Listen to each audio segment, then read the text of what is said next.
Good evening and welcome to Saxon Stadium on the campus of Mercyhurst University for an NPSL regular season and home opener here for the Erie Commodores as they welcome in the Niagara 1812. Hello everyone and welcome into tonight's broadcast sponsored by LeCom. I'm John Laddick alongside Jack Quinn, and we have this matchup here tonight. Jack, you touched on it in the friendly we saw on Wednesday. This is a budding rivalry between these two after we saw Buffalo depart the NPSL. It should be a good matchup with Niagara coming in, already a game under its belt. Yeah, Niagara 18-12 in Niagara. They play at Niagara University. Got to be careful about falling overboard. You know, you're right there, literally right there in front of the falls. But now it's for real. We had the friendly, as you mentioned, on Wednesday night. Work out some of the kinks, get some of the chemistry going in terms of the give and go and who's going to make a run when. And now we see it. And we talked about it in the opening for the last game for that friendly against the Riverhounds. Every game is so – this season flies by. And when you're talking about positioning for the postseason and hosting playoff games, that is their goal this year, to have some of those home fixtures in the postseason right here at Mercyhurst.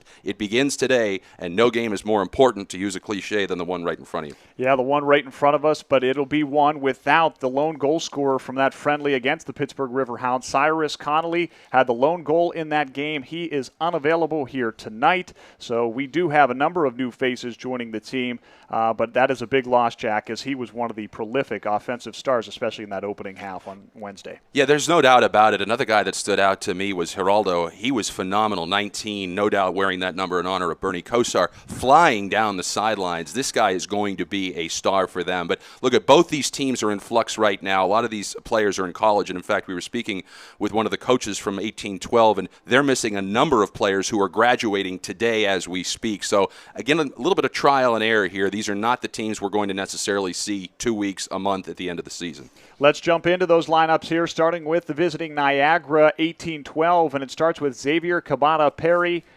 As we continue along here, it is Tapeo Manzaharana, another starter. At midfield, we have Isa Koa. At the striker position, Maximiliano Marinas. And then you have in net tonight, the keeper, Carson Provenzano, Kiza Faustin, Sam Mann. As the center back midfielder, Marco Panuto, Marcus Aviles, Davier Walcott, and then Morgan Copeland Jr. as rounds things out here for this Niagara 1812 squad. Provenzano, a captain, and he's really going to have his work cut out for him because the Erie team is hungry, and a lot of those key players that they are missing are in the back, the sweeper, the defenders. So he's going to have to do a little bit of a handstand at times today. We saw Erie had a number of chances that were thwarted by excellent goalkeeping from the Riverhounds. They used two different keepers. Provenzano is going to have to do similarly positive work today to keep Erie out of the net, or at least minimize Erie's goal scoring.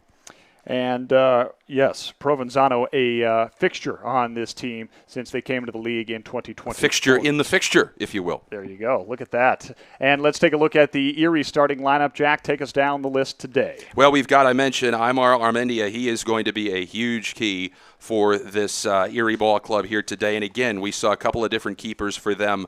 A couple of Frenchmen, Baudelet and Bavon in the back for the defenders, Albi Zyla as well. The midfielders, Alvar Silva, Alex Sanchez, and Santiago Ustamente, the midfielders. And look, we say these positions, they're all goal scorers. It really doesn't. It's not like baseball where you've got set positions if perhaps you're new to the sport. The forwards, Alvaro Planas, Julian Tovar, not to be confused with Julian Tavares, former relief pitcher in Major League Baseball, and for the Cleveland, he was involved in the Carlos Baerga trade. Yes. Rikito Tekuchi, he is new to this ball club. He was not here, so he's going to get the start, feet right into the fire. And I mentioned 19, Santiago Geraldo. He's the guy I'm really looking forward to watching, seeing him get down those sidelines for Erie. A lot to get to here in this pregame show. Coming up next, we head off the pitch, the podcasts exclusively about the Erie Commodores. They're talking World Cup action and preparations now within a month until things get kicked off. That's coming up next here on the pregame show. This is Erie Commodores Soccer, brought to you by LeCom.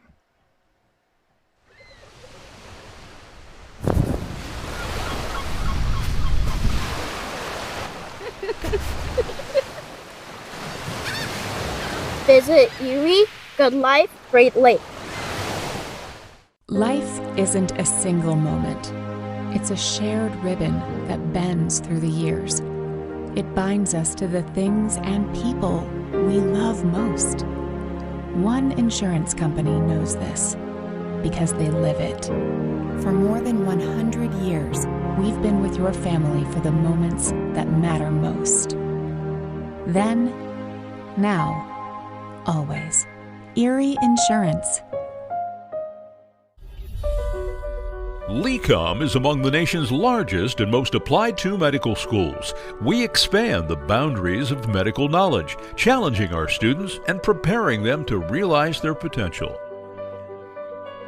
With 4 campuses nationwide and over 17,000 alumni, you can become part of the next generation of LECOM graduates. At LECOM, we make doctors.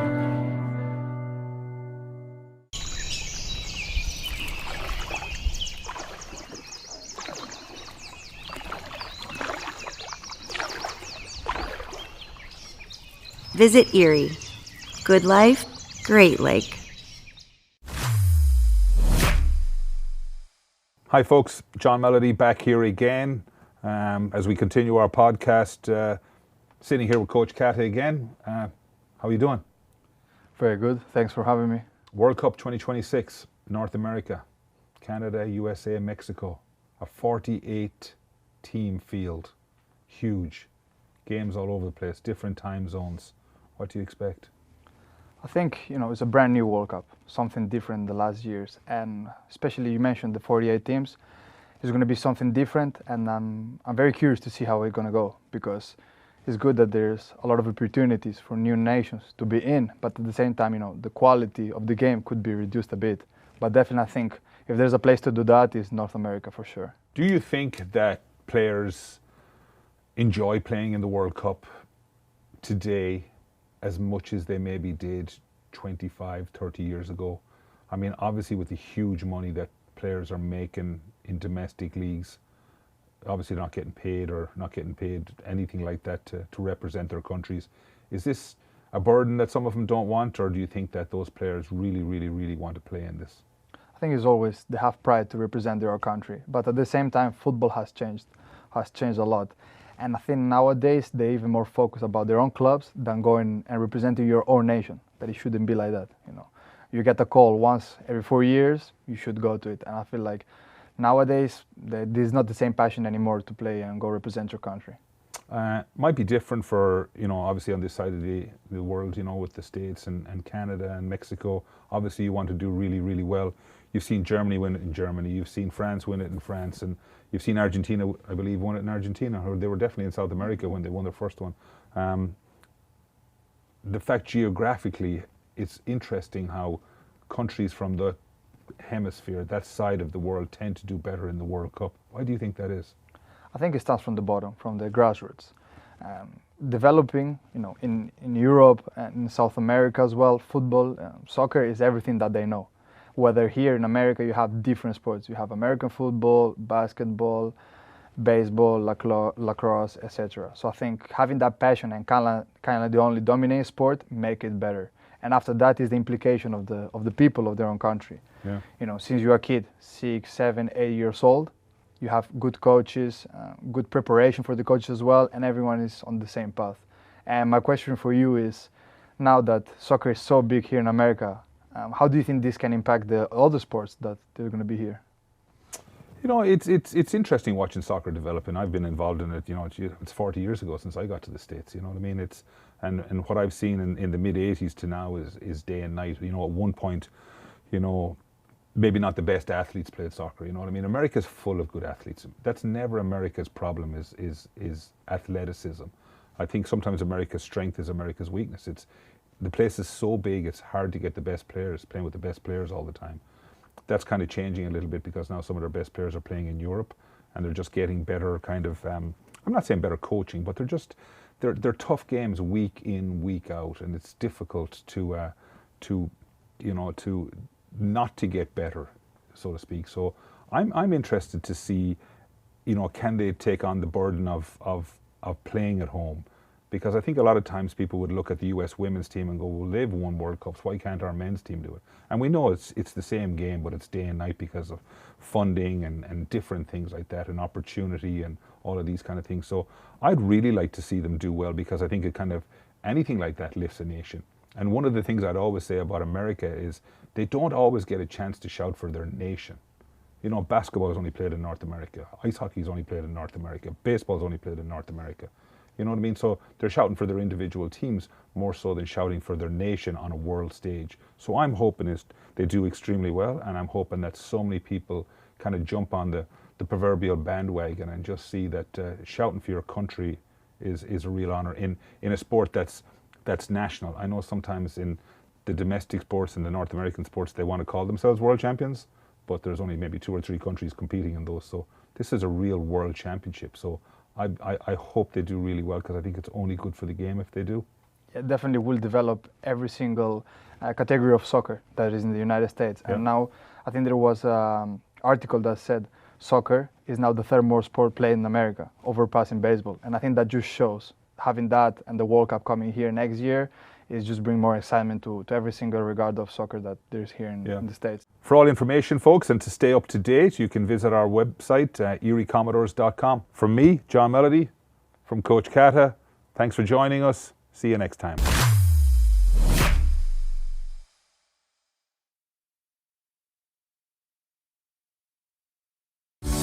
At John Russell Hospitality, every restaurant tells a story of flavor, community, and unforgettable moments.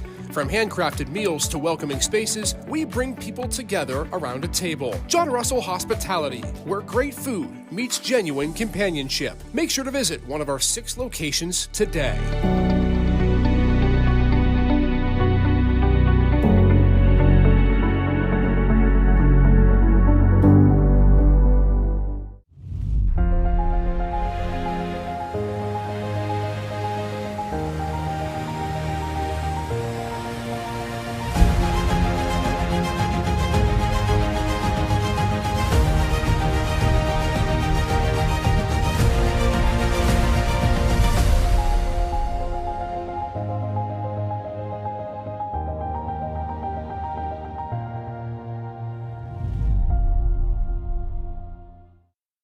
If you know what you want, LECOM will help you achieve it.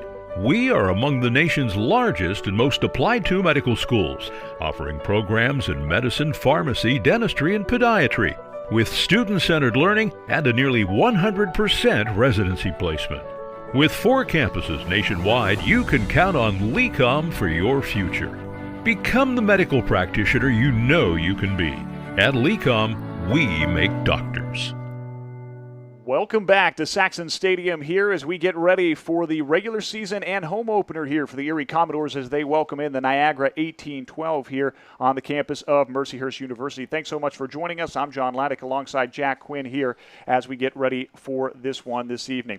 Well, Jack, let's dive right into it. Some keys for the matchup here tonight, and I would have to imagine that this group in Erie talked about finishing their chances, especially when they had a couple of close calls to try and tie things up in the second half of the game on Wednesday. Well, and I realize it's very hectic in front when you get the ball and you get a shot, but, you know, making the extra pass, it's not just true, and it's true in every sport other than baseball, I suppose. Making that extra pass and having the confidence to know that you're teammates are going to be in the right spot at the right time. So maybe it's not firing from 20 yards out at the middle, looking to see maybe who you can set up for a cross and try to work that way, because we saw a lot of pretty good opportunities that were deflected from out in front. So I'm sure that's something that the Commodores worked on in practice. Yeah, here's how close they came in that last game to try and tie things up late. It was in the 80th minute that this Commodores team was trying to find a way, and it came oh so close on a chance. Geraldo with a great feed as they moved about this one. So that is one of the big key matchups here tonight. I think, Jack, you take a look at another one, and it's getting off to a fast start. In both halves of the last game, this Erie Commodores team seemed to come slow out of the gate, especially in the first half against the Riverhounds. Yeah, they did. They had a little trouble, I think, initially reacting to the Riverhounds' foot speed. Now, again, that's a very talented team that was playing their first game. You've got Division I guys. We mentioned Louisville, Pitt, Kentucky, etc. Very talented ball club, even though they were brand new. So getting ready right away, and I'm confident that they're going to have a little bit more early success in today's match, especially having that friendly under their belt. But you're right. Against a team now that we're in regular play, they cannot allow to be on the backs of their feet early in the match. They got to be aggressive, as Bill Raftery would say. You would imagine, coming into a third season for this Niagara 1812 team since they've come into the NPSL, they get off to a pretty good start. They get a 2-0 victory over Rochester. That was earlier this week, and boy, we talk about an experienced goaltender. I'm sure they'll lean on him, and Provenzano. Yeah, the keeper I mentioned, he's going to be a key because Erie will pressure, and they will be relentless in their pressure. And we mentioned in the intro, he's missing a number of key defenders who are graduating. And by the way, congratulations to everyone out there graduating today, not just the players from 1812, but everyone across the country. So they're going to have some guys that maybe normally wouldn't be out there getting extended minutes, so that'll be interesting. It'll also be interesting to me to see Erie didn't sub at all in the first half, which surprised me a little bit given that it was a friendly. We saw significant substitutions in the second half. It's a cool day. We had a soft summer rain, to quote Bruce Springsteen, earlier in the day. That has gone away. We should have nice weather. Be interested to see how liberal both teams are with their benches. Yeah, it will be interesting because you're talking about two first-year coaches here in the NPSL. Dave Hesch coming in an assistant at Niagara University for this Niagara 1812 team. A number of his Purple Eagles are a part of this team if they're available today. Meanwhile, for the Erie Commodores, they come in. Catalin Salvu Nastuda comes in.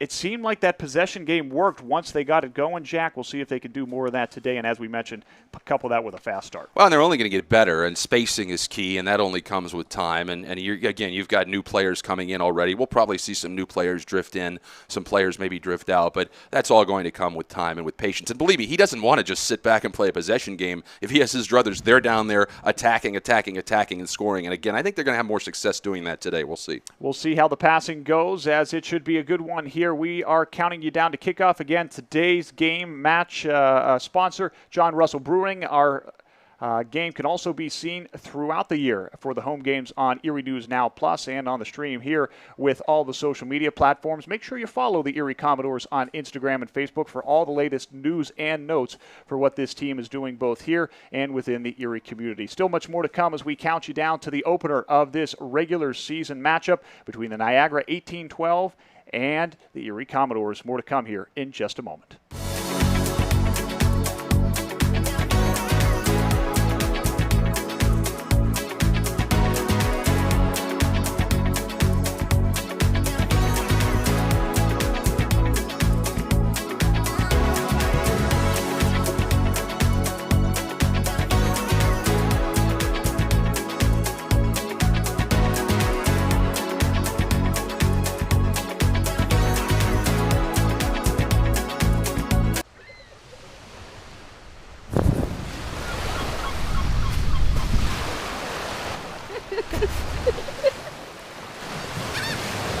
Visit Erie, Good Life, Great Lake. At John Russell Hospitality, every restaurant tells a story of flavor, community, and unforgettable moments. From handcrafted meals to welcoming spaces, we bring people together around a table. John Russell Hospitality, where great food meets genuine companionship. Make sure to visit one of our 6 locations today.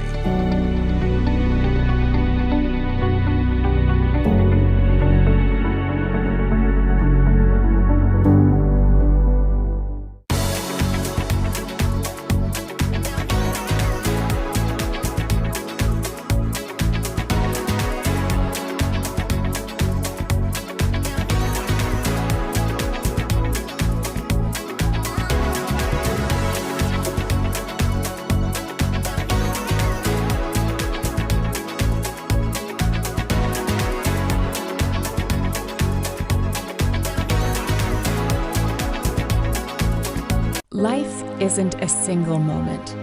It's a shared ribbon that bends through the years. It binds us to the things and people we love most.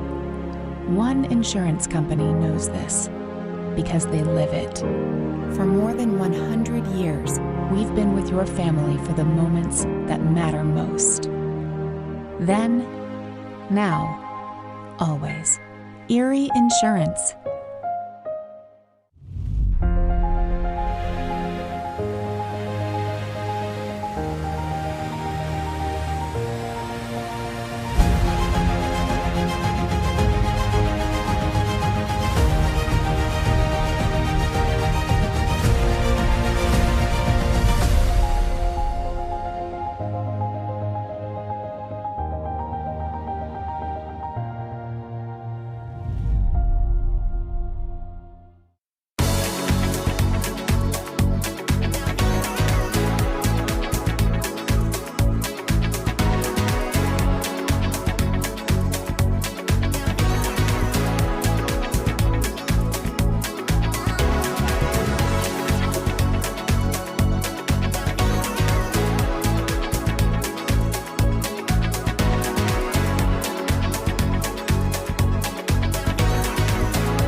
Like in medicine, great achievements in sports require hard work, long hours, and determination. The outcome in both is worth the effort. LECOM is among the largest and most applied to medical schools, with 4 campuses nationwide, offering student-centered learning and a nearly 100% residency placement. The Lake Erie College of Osteopathic Medicine. We make dreams reality. We make doctors.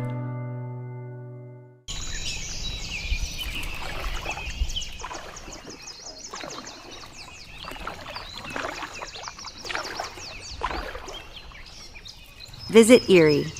Good life, great lake.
Visit Erie, Good Life, Great Lake. At John Russell Hospitality, every restaurant tells a story of flavor, community, and unforgettable moments. From handcrafted meals to welcoming spaces, we bring people together around a table. John Russell Hospitality, where great food meets genuine companionship. Make sure to visit one of our 6 locations today.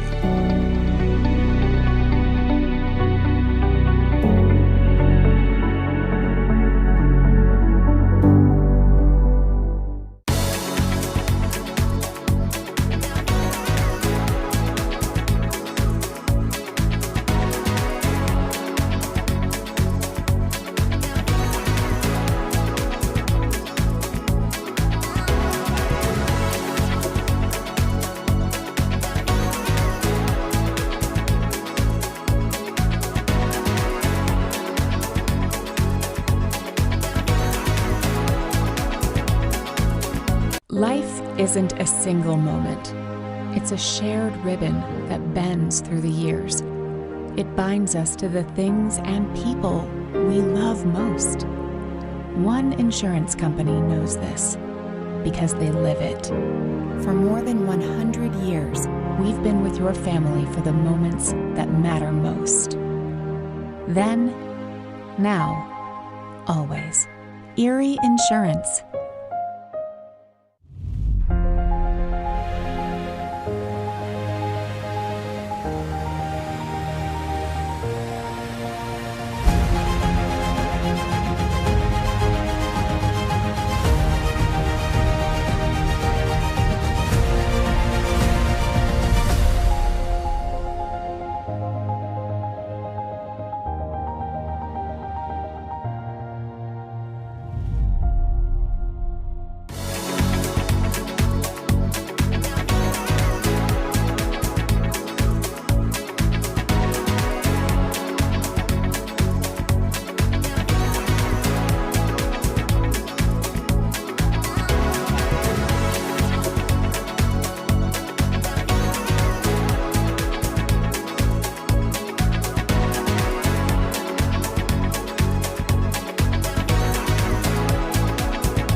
Welcome back to Saxon Stadium on the campus of Mercyhurst University for the regular season and home opener for the Erie Commodores. As you see, both the Erie Commodores and the Niagara 1812 making their way onto the field for pregame. We'll be getting the lineups and the national anthems. Again, we want to thank everyone for joining us here tonight through the Erie Commodores feeds, and also for those watching on Erie News Now Plus as we get set for this one tonight. Now, coming into this one, Niagara 1812, they come in at 1-0-0 on the season. The Erie Commodores obviously making their season debut. For the Commodores, they're looking to head back to the playoffs after a year ago when they made it in thanks to a victory in the final game of the season, a 2-0 win over Cleveland FC to clinch the playoff spot.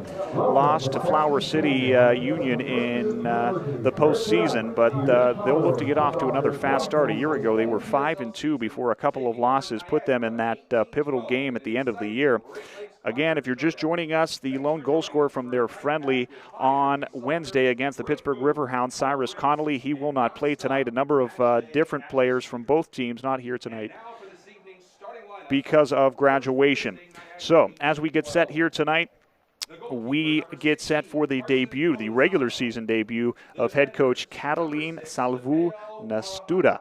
As he comes in, he was an assistant this past year in Pittsburgh at Point Park University. Previously, he was with the Lubbock Matadors, where he was 10-1-2. He played his college football at Eastern New Mexico and Oklahoma Panhandle. He is assisted by Loris Sapasipi and Chelson Carroll Lesson.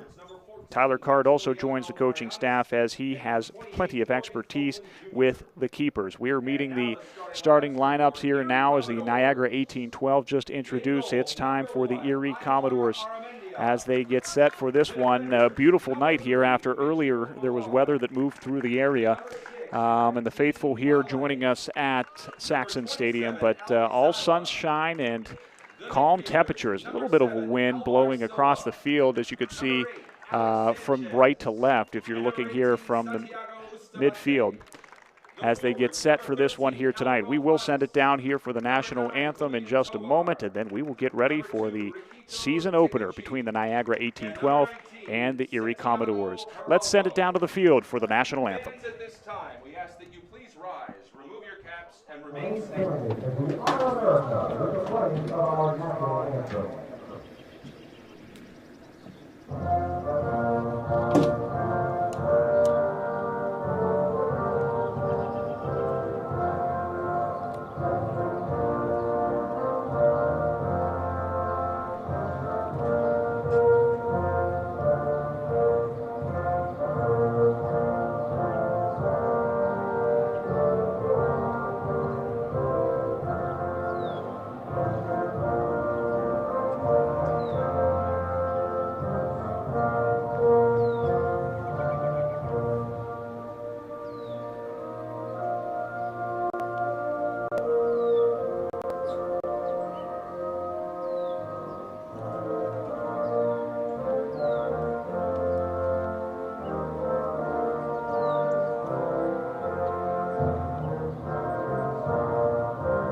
All right, we are getting set here as we open things up here between the Niagara 1812 and the Erie Commodores. I'm John Leidick alongside Jack Quinn, who joins me now here.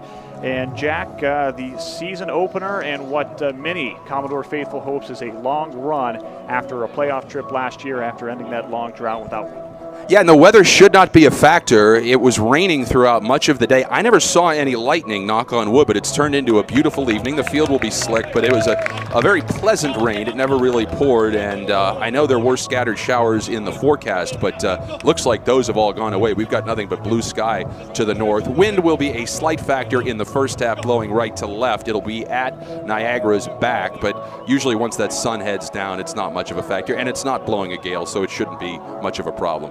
Yeah, starting temperature here tonight, 64 degrees from Saxon Stadium. As we get set, we also want to remind you tonight's match here is sponsored by John Russell Brewing Company all season long. Our coverage and streaming of the home games are sponsored by LeCom. And we want to thank many of the other great sponsors that make Commodores soccer possible. That is Erie Insurance, Marquette Savings Bank, R. Frank Media, Visit Erie, Curtsy Foods, and many, many more that we'll mention throughout the broadcast here tonight. So thanks so much for joining us here. Should be a good night and much warmer, Jack, than we saw on Wednesday for the friendly against the Riverhounds. Well, and you mentioned our friend, Rob's cameramen and women don't have to wear chapstick today. I mean, it was like 45 degrees. It felt like Thanksgiving when we were here on Wednesday. What a difference 2 days can make. And now they switch sides, so that wind will be at Erie's back. So, again, not a huge factor, but something worth mentioning. All right, we'll see how the Commodores open this one up, as they will start with it here to open things up and kick things off. And looks like everybody's set. Some base with the goalkeepers. And we will get underway here for the 2026 regular season. Thanks so much for joining us here tonight. And the whistle, and it all gets underway as starting things off is Mathieu Belvon, the Frenchman. And he kicks that one, takes one hop and out, so we'll get a throw in from Niagara 18-12. And the throw in there as we get set. The Commodores with the ball. Sergio Geraldo, he was quite a scene to watch in the second half. He set up a number of great chances in the friendly against the Pittsburgh Riverhounds as the foul. And that'll set up Niagara 18-12, looking to get into the attacking third for the first time tonight. Copeland Jr. got tripped up from behind. Nothing egregious, but they will have a free kick coming in from midfield. So we'll restart things here, and Niagara 18-12 going to pass over here. This will be taken by Javier Walcott as he tries to send it in there, but a great job that time by Alvar Silva. And he tries to get one ahead, but just a little too far.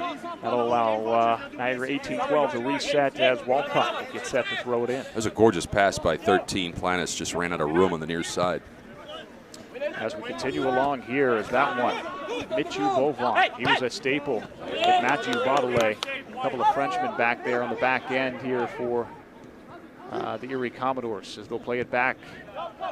Armandia, the keeper here tonight. Jack, we saw him in the second half. He took a little adjusting to get to, but came up with a couple of saves to keep that a 2-1 game. Yeah, it's hard to come in, right off the bench, especially for a keeper, because you're just standing there for a lot of it. It's difficult. I will say this for Belvon, much more like the French Riviera today. Planis is going to feed that one, sends it right into the box there that time. Sanchez was trying to get a foot on that and throw it back into the box, but nonetheless, that was Provenzano coming out, and the defender getting a foot on it to kind of slow the pace there. He comes out, an experienced veteran with this team. He has been with them from the start, and somewhere you want to build around the keeper, and they have done just that since their inception 3 years ago in 2024 when they joined as an expansion team to Niagara. Yeah, there was a great rivalry you mentioned in the intro with Buffalo, and then Buffalo changed leagues. I mean, they would bring fans with drums and road flares and all kinds of annoying noise-making equipment, but it did make for a phenomenal atmosphere. That was several years ago when the Commodores played down north of here at Gannon. But this has taken foot as a good rivalry, but I think the early day rain may have kept some folks from making the trip from near Buffalo, Niagara Falls area. And as you mentioned on the outset, there are a number of players missing for both sides due to graduations at this time. So we'll see how things shape out. And who knows, these two teams could meet down the road. Well, they will meet again here in the next coming days, as this matchup will be a home-and-home as they'll shift to Niagara coming up early next week. Yes. Pitch and catch here with the Baudelet has it. Just tries to clear some good pressure there from Niagara, 18-12. They'll get it out of danger and move it up here. as Geraldo, the man trying to take the run there at the midfield. Yeah, Aramendia, though, he's got to know when he's out, you never want to put the ball back into the middle of the field. They got lucky there. And we'll see if they're onside. They are.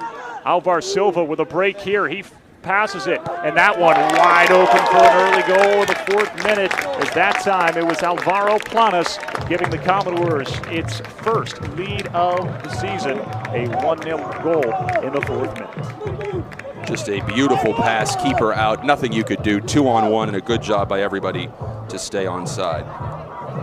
I think it was a great touch right before that to kind of spring things there for Silva,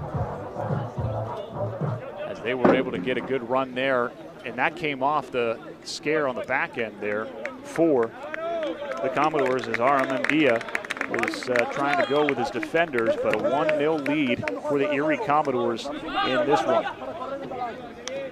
So we talked about a quick start and possession and getting that momentum early, and Coach Nastuda gets just that from his club.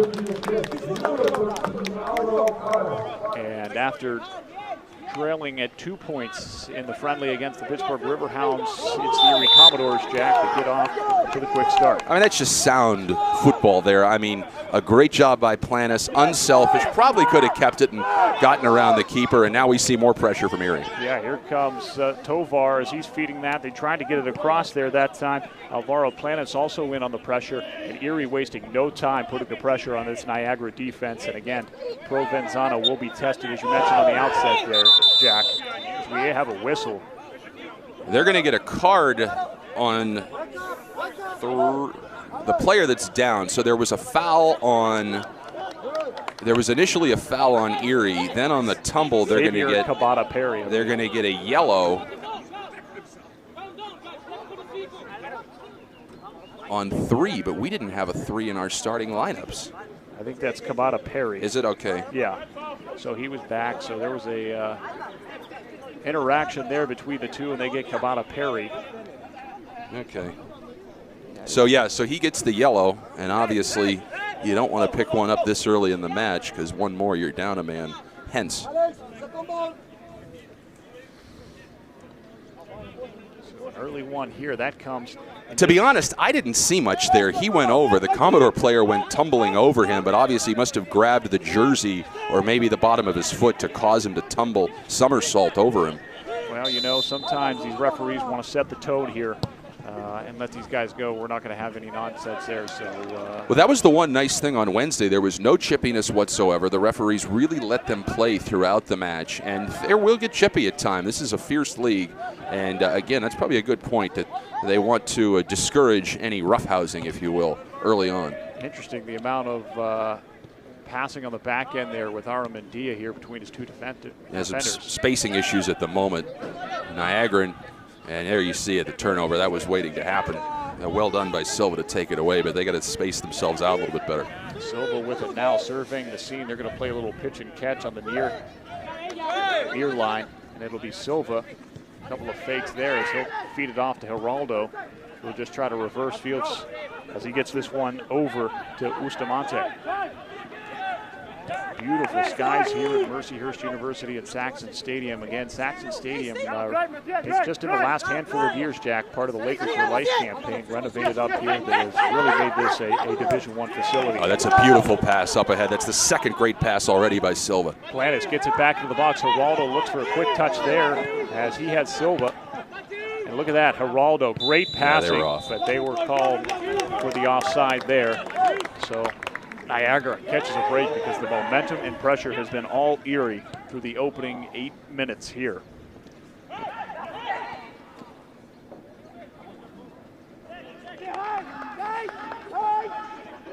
Well, you mentioned they've done a great job here. It was odd.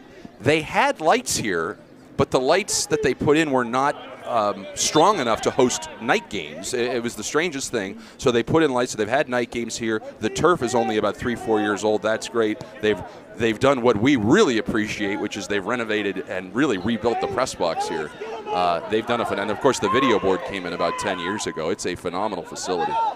Not only that, and they have all those new high-tech lights, Jack. That's right, yeah. Can have the different on and off as the ball put back into play here as we get set. The Commodores will reset on the back end, as this one taken now by Planas. He'll play back here as Alex Sanchez will return play with Aramendia. They'll try. They had the success on setting up that first goal on the right side. They'll try and reset here, but the Commodores trying to figure out, again, that was spacing was one of the big key things for Coach Nastuda after that opening matchup. He felt they were really clustered against Pittsburgh. This one taken by Silva. A little pitch and catch now between Planas, and they'll reset. Niagara doing a good job with congestion here in the midfield. Geraldo, boy, he was a pleasure to watch in that friendly against Pittsburgh. And he had his presence felt early as this one tries to get it ahead there that time to Sanchez, but a good cutoff there by the Niagara defender. Yeah, Panuto read that one, but so far Erie really in control, and Erie looks like a much more confident club right here at the moment. I mean, it's easy to be confident when you score a goal in the first 5 minutes, but they just look like they have a greater grasp of what's going on. Bovan will play it to Sanchez, who will send it across to the opposite side as this one taken by Bustamante. And here we go again, Tovar in. He's into the box, see if he can get it across there as Geraldo right in front, and he boots it home. Everything onside and good. So a 2-0 lead in the 10th minute as that one goes home. And a goal. Boy, Erie is off and running. Boy, that was a strange-looking play. The Niagara players were all kind of standing around. I think they thought it was an offside situation, but it didn't look offside to me, and obviously there was no whistle. That was an odd-looking sequence, but it works out, and it's 2-0 Commodores. I think they thought maybe it went out of bounds on the end line there for a goal kick. So, nonetheless, 2-0 Commodores. We are just in the 10th, now 11th minute. So Santiago Geraldo and Alvaro Planas coming up with early tallies here for the Commodores, and for a Niagara team that is coming into this one with a 1-0-0 record off that 2-0 win over Rochester. They got goals from Marcus Aviles and Juan Cordona Belcazar. Benzo had the clean sheet, but again, as we mentioned off the outset here, a number of players for this Niagara team missing due to graduation, so they are slightly undermanned in this one as Wilcott sends that one deep in, and that is Baudelaire that had the header. Bavon moves it ahead. Moves it ahead. Here come the Commodores once more.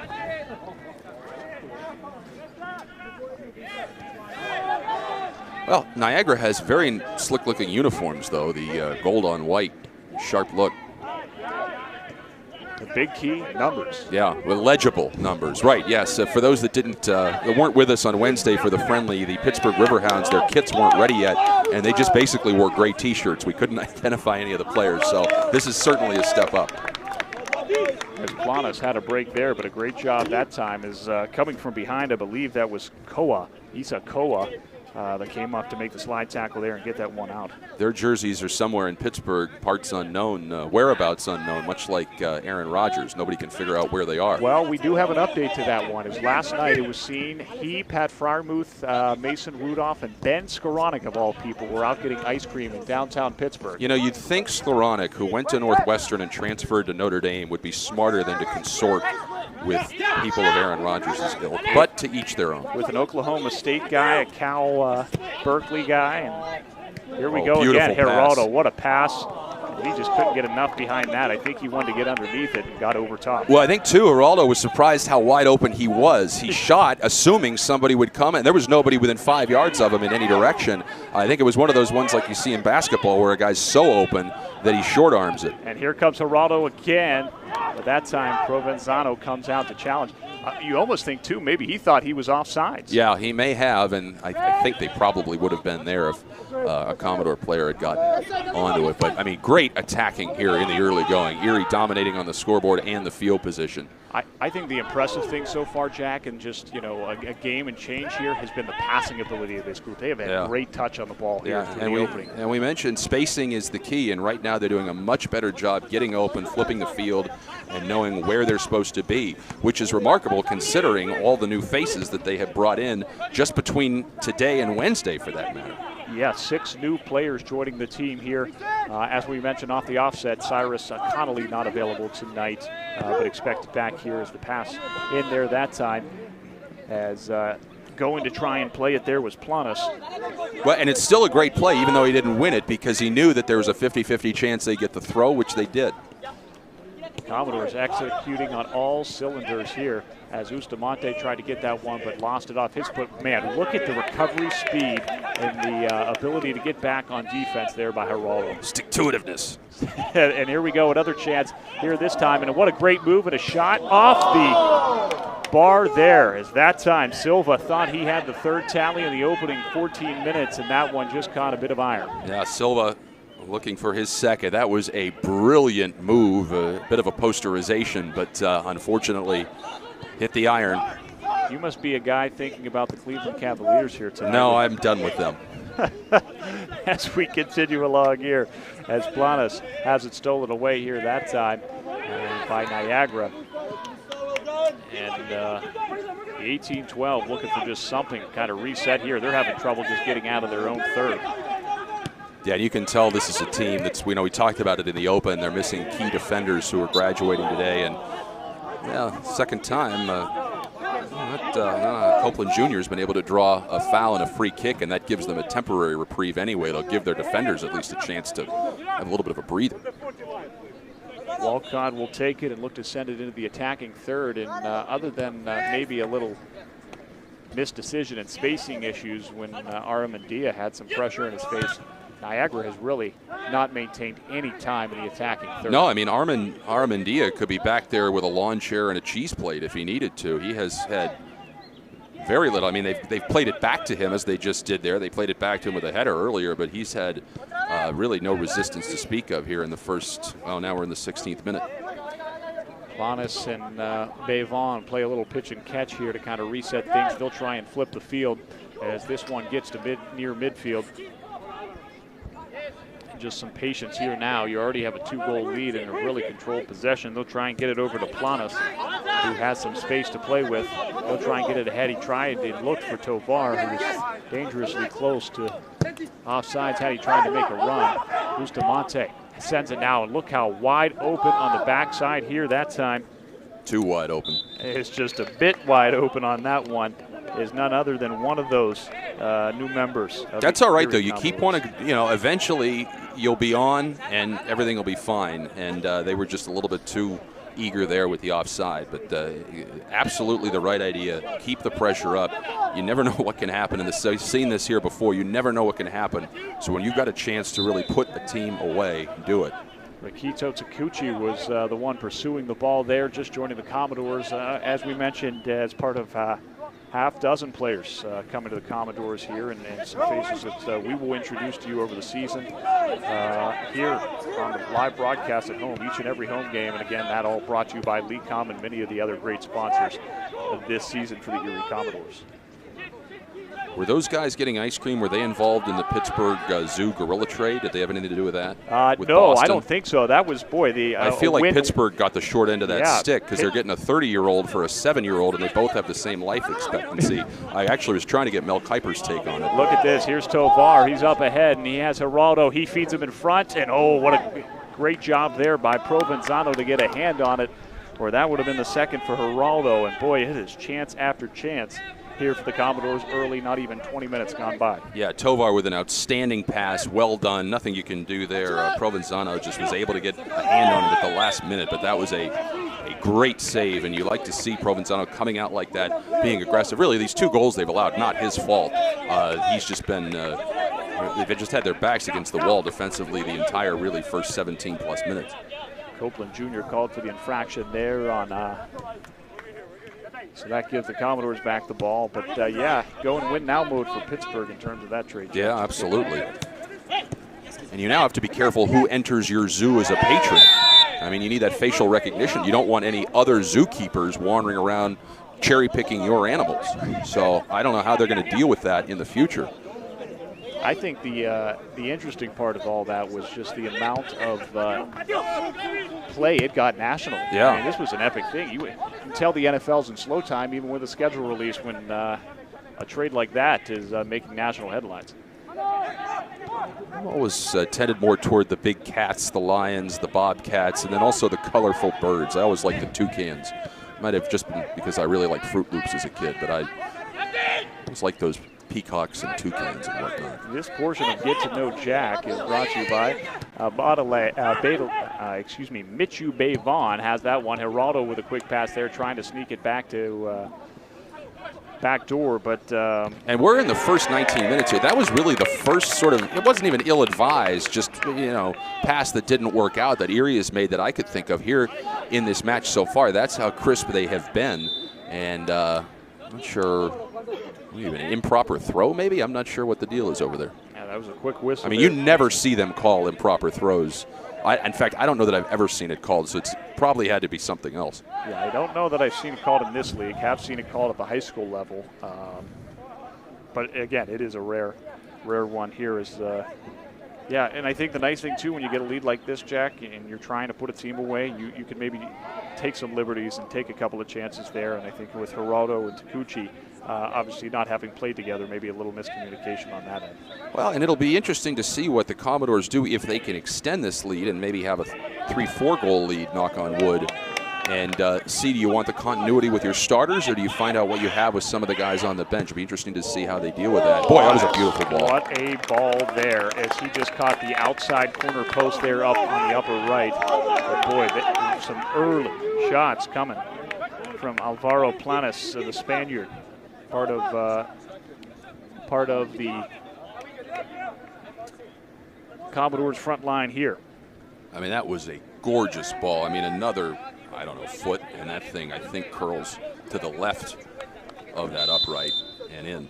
Planas coming to the Commodores after his final year at St. Francis, or the final year for St. Francis, I should say, as a Division I university, as they'll transition to Division III and the PAC. They'll be facing the Allegheny Gators and many of these schools along I-79 leading your way up to Erie. I'm glad the Gators are back in that league. It made no sense. I know academically it made sense, but being in with Oberlin and some of these schools from Western Ohio made no sense. Allegheny, I think, is where they belong geographically. Otterbein, Worcester. Yeah, I mean, long trips, and that'll be a free kick for Erie. And oh boy, that looked like a soccer play. That's a quick trigger with the yellow.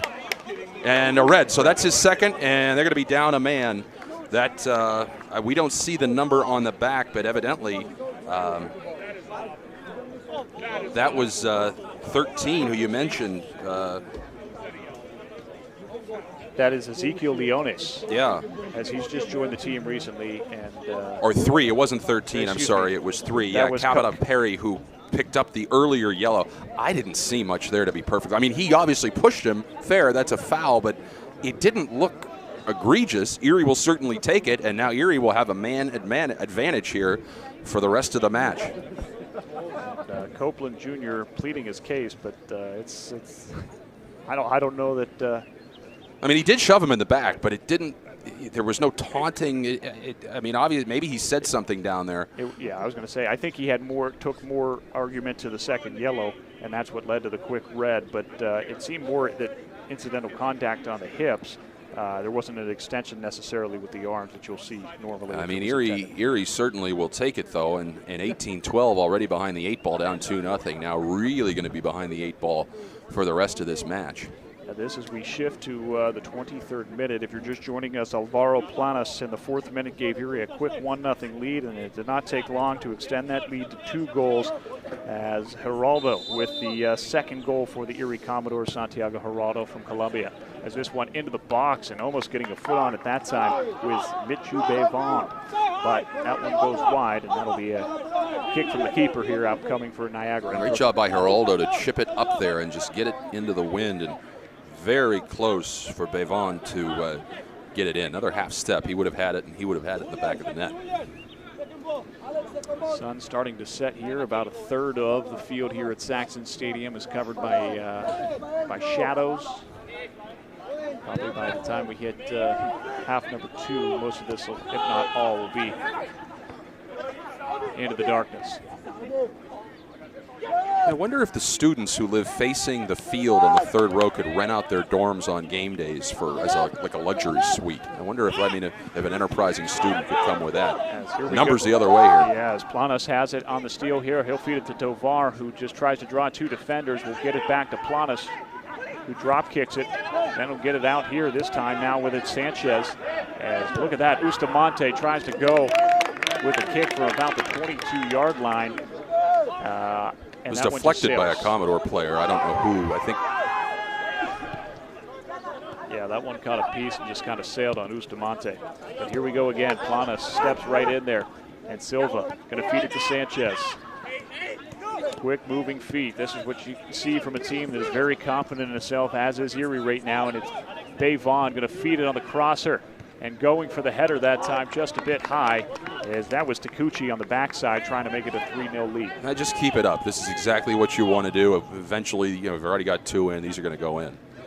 But I just, I feel for some of these defenders and certainly, I mean, all these guys, this entire match has been played at this end. So, and I don't really know how, especially now that you're down a man, if you're 18-12, how you flip the switch. And again, if you're Erie, goal differential critical, so you don't want to rest on your laurels. Well, not only that, this was a team that came in with a short bench in Niagara. They only had 17 players travel because of so many of those graduations. So they were short-staffed, and even so now on the field, down a man. As things move over there that time is Zyla going to move it ahead. Think any of those graduates will be heading into downtown Niagara Falls tonight? I suspect perhaps. Well, it'll be interesting too, because you have Niagara, you got a party going on in Buffalo tonight at 8, or not in Buffalo, well maybe, I guess for the Sabres fans. They'll face Montreal tonight in a elimination game for the Sabres. Dave Vaughn will move it across. So just reset and play at midfield. This is just how much Erie's dominated the field. It has felt like it has been tilted all the way down to our left for a better part of this one. Jack, I can't remember as we tick here to the 26th minute. I don't think Niagara had a shot on goal. No, they have no shots on goal, and they really haven't even threatened at all. Like I said, the only time that it's even been back there is when Erie just played it back. We'll see if they can get something going here. But the other thing is Erie's just a faster ball club. I mean, you can see it with the naked eye. They're just faster, and a nice job over there to get the throw. Gucci did not join the team. 6 new players will introduce to you if they should get into the lineup here, and I'm sure plenty of it. Again, if you want to meet some of the new players or keep up to date on the latest in Erie Commodores soccer, you can always follow the team on Facebook and Instagram, and join owner John Melody on Off the Pitch, the weekly podcast to keep you updated on everything Erie Commodores soccer. John Laddick alongside Jack Quinn in this one, and again, this broadcast brought to you by LeCom. You can see it on the Commodores social media platforms and on Erie News Now, plus locally here in Erie or on the Zine streaming it. Well, and again, the big reason is that one ricochets off the brick. Actually, not a bad play. That you want to go on eriecommodores.com or follow. I mean, you want to follow us on all the social media accounts, and also they will tell you how to watch, how to follow when this ball club's on the road. They're not going to be home again until the 28th against Rochester at 7 o'clock. So that'll help you keep in touch with the road games and how they do. Planas there in the box. He's going to put a crosser on, but that one headed away. So we'll have our a corner kick upcoming. So we'll see who takes this one. Has a 2-0 lead for the Commodores as we tick towards the 28th minute. Played quickly into this one. That one fired on net, trying to get a piece of it there that time. And that was a great play as Bavon was in there in the box. As Sanchez made the feed in there, and that'll set things up for another opportunity for the Commodores for the corner kick.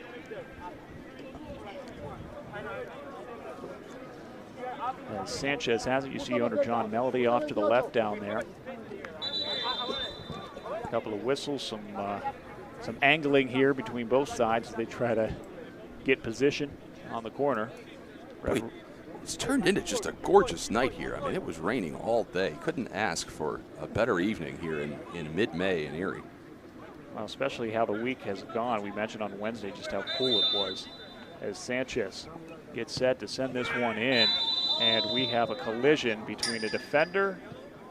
I think that might be Takuchi that was in there. But collision and the whistle blew, and that's going to be a goal kick. Well, I'm not sure why the 18-12 player, and again, they don't have numbers on the front, why he's complaining. I don't know if, I mean, they called the foul, so I'm not sure the nature of his dissatisfaction. That's Walcott. I don't know if he wanted them to card, thinking that maybe they should, eye for an eye. But it was Takuchi there that was in play, but nonetheless, we'll play on, and a 2-0 lead still for Erie as they get the ball right back here. Sanchez will feed it over. Avon with it now, and he'll play with Baudelaire on the back end. Set up the spacing as Geraldo with plenty of room. He's been a great distributor. Geraldo has reminded me of in his prime, Chris Paul. He has distributed at a rapid pace. As we sit here, Bustamante gets it right to Geraldo. Great feed there that time as Silva tried to get it across to Tovar, but couldn't. We have a whistle. I thought 18-12 got away with a handball, but they're going to say Erie was offside, so all right.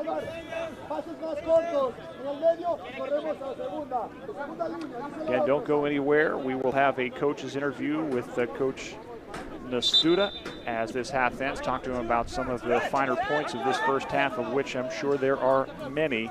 And then we will be joined by the owner of the Erie Commodores and John Melody, talking about today's game sponsor, John Russell Brewing Company, the great offerings they have up there, and many of the great selections that you can partake in. That's all coming up at halftime as well. We will also have a man of the match and coach's interview once this one goes final, so plenty still to get to here as we tick towards the 31st minute.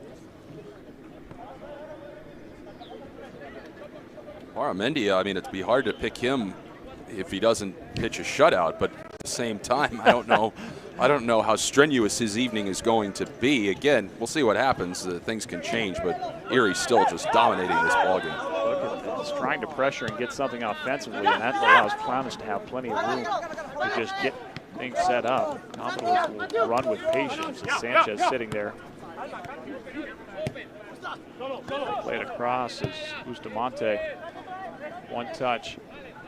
And now, that time. Zyla with a bit of a turnover here, and here comes Copeland Jr. trying to get something. He loses his footing with pressure from behind. Bustamante coming. And Geraldo makes contact, but they'll play on. And that goes back. Chips it ahead to Planas as Geraldo almost takes an arm to the head there, but he's trying to gain position still with great pressure despite the size mismatch there between he and Sam Mann, the center back for this Niagara team. The sequence at the other end, though, there's still a player for 18-12 down. That goes back to the pressure that Erie had at the other end, because they finally were able to get a little bit of daylight down here, but it was 2-on-5 because all their guys are so used to playing back. So even though that was a defensive play, it's really a credit to what Erie's been able to do offensively, that they didn't have more people back to help and make a run toward the net.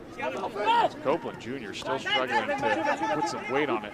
That I don't know if he suffered something, a leg injury. Won't speculate there, but he's struggling to get over here to the sideline.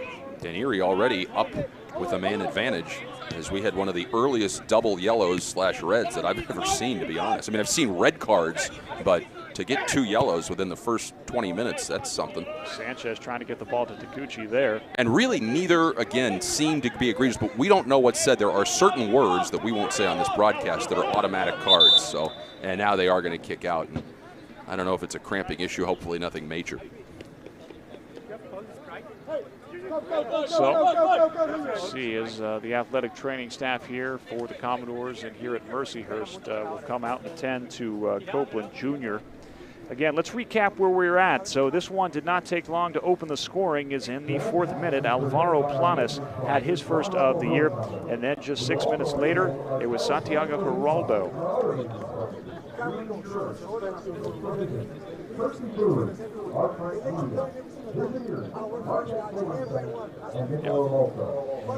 As Santiago Geraldo had the goal 6 minutes later in the 10th minute, and that's where we stand, and a 2-0 score here. Again, we want to thank all our great sponsors as part of this broadcast and this season here for the Erie Commodores. As we get set, Lecom bringing these broadcasts to you as one of the title sponsors of the group tonight. John Russell Brewing, the match sponsor. Erie Insurance, Marquette Savings Bank, as well as R. Frank Media, Curtsy Food Service, Visit Erie, and You Pick 6. As we wait to see if Copeland Jr., it seems, might be a cramping issue. Yeah, it was odd because he was up walking under his own power, then just went down. So hopefully, like you said, it's a cramp. Again, we're not doctors.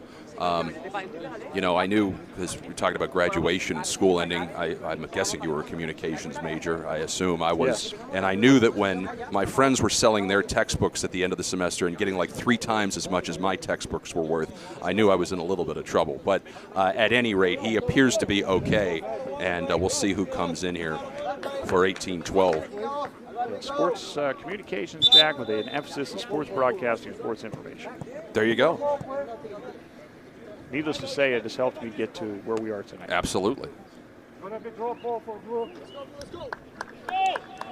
I mean, now everything's digital, I'm sure. I don't even know if they have textbook returns for money. I mean, I feel old even saying that. Yeah. Probably just scan a QR code somewhere. Yeah. It has, I have trouble reading long form off of screens, though. I mean, I have trouble paying attention to anything, really. But I could never read a textbook off of a screen as my main source of reading, really. I don't know. Yeah, you got to get the blue light glasses or something like that.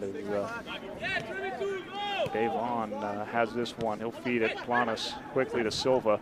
A great touch here as Tovar feeds it back out to Planas before a whistle blown offside there on the Commodores. So nobody came in. So at the moment, Erie has a 2-man advantage. It looks like Copeland Jr., well, I was just going to say, it looked like he was ready to check back in, but now he's taken his shirt off, although now it looks like he's putting his jersey back on. So I think they expect that he's going to come back out there. But right now, Erie with a 2-man advantage. Provenzano went to clear that one off the side of his foot, so that'll lead to a throw-in for the Commodores. Dave Vaughn with it now. Feed it out to Bustamante. Erie doing just whatever it wants right now. Silva. Planas with it now. Copeland Jr. back out there, so good to see he's in one piece and all right. What a header there that time by Takuchi. Ball still loose in the box before it is cleared away. And, boy, what a pass and some force behind that one from Takuchi. Yeah, beautiful header. It was deflected, and unfortunately for Erie, just bad luck. There was nobody in the vicinity to knock it home. But again, right idea. You keep pressuring, and good things will continue to happen. And it's not just the defensive pressure in their own zone, of which they've needed very little time, but boy, they have been up in the attacking third in the face of all these Niagara 18-12 defenders. I gotta laugh. Bustamante committed the foul. It was a foul. He didn't argue. He gets up, and they were about to go quickly, and he just got up and sort of stood there right in front of the ball, forcing 18-12 to reset. I don't know if that's that's a veteran play. We learned here that he's a veteran player and a player here at Mercyhurst now. Would you say 28? 28 years old, Bustamante? 27. So certainly one of the elders on this team, and that was a heads-up play. Not that by going quickly they were going to get a goal all the way back there, but still good wherewithal. Bustamante, the native of Medellin, Colombia. He played for Tigers FC down there in Colombia and has captured the conference title with Francis Marion University. Also played for Hickory FC. That's not Hickory, Pennsylvania. No. Okay. No.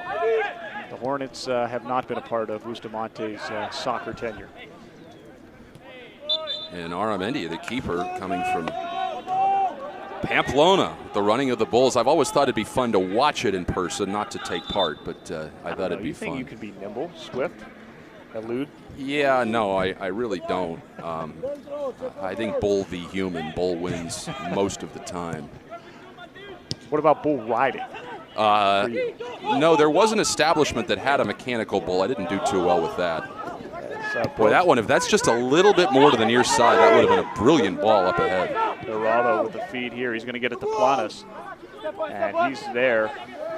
See if he can get it across as he feeds it to Silva. They'll play a little pitch and catch here on the near side as Planas throws it up there, but that one's going to be just a bit too much touch on that one. He was looking for Taguchi on the backside. Yeah, right idea again. Just keep pounding it in, and if the wind's in their face, that's a beautiful ball. Just had a little bit too much on it. We're approaching the 39th minute here from Saxon Stadium here on the campus of Mercyhurst University. I'm John Laddick alongside Jack Quinn, the broadcasters with you here tonight. And again, this is the season and home opener for the Commodores, who will look to make it another playoff trip and get off on the right foot. So far here they have in the opening half of play. I got to give Dave Hesch and his 18-12 club credit, because since they've gone down a man, it's been 0-0, and they've been able to withstand all of this Erie pressure. Boy, in the early going, I thought at this point we could be at 4-0 or something. So I got to give credit. This team has really played hard to keep themselves in the match at 2-0. Something I've noticed here, too, in the first half, Jack, is we've seen a number of times Bavon has done a great job coming up and stepping right into the play. Something we didn't see too much of against Pittsburgh in that friendly on Wednesday. Yeah, no question about it. And again, great spacing.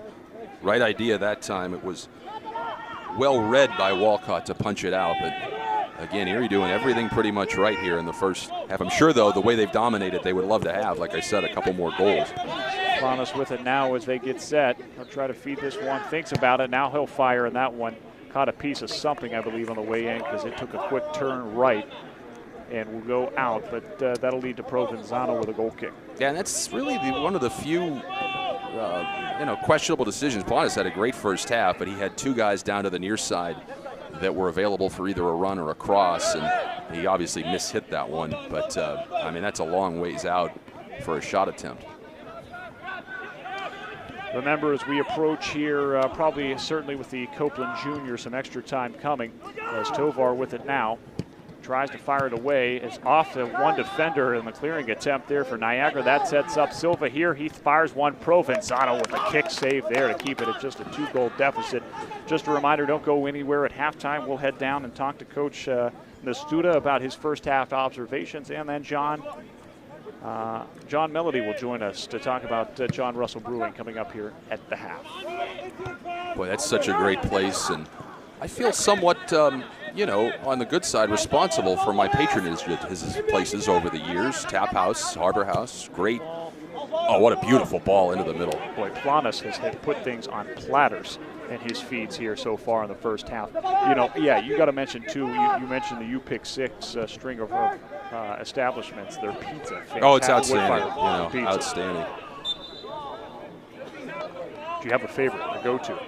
I don't know. As far as the restaurants, they're all great. I love the outdoor seating at Tap House. They've got either behind it in the little courtyard there, and then right on State Street, they have the little bar set up, which is great on St. Patrick's Day, incidentally.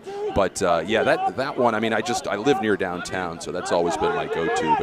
But some mean sandwiches as well. There's a chicken with bacon on it that I particularly like also.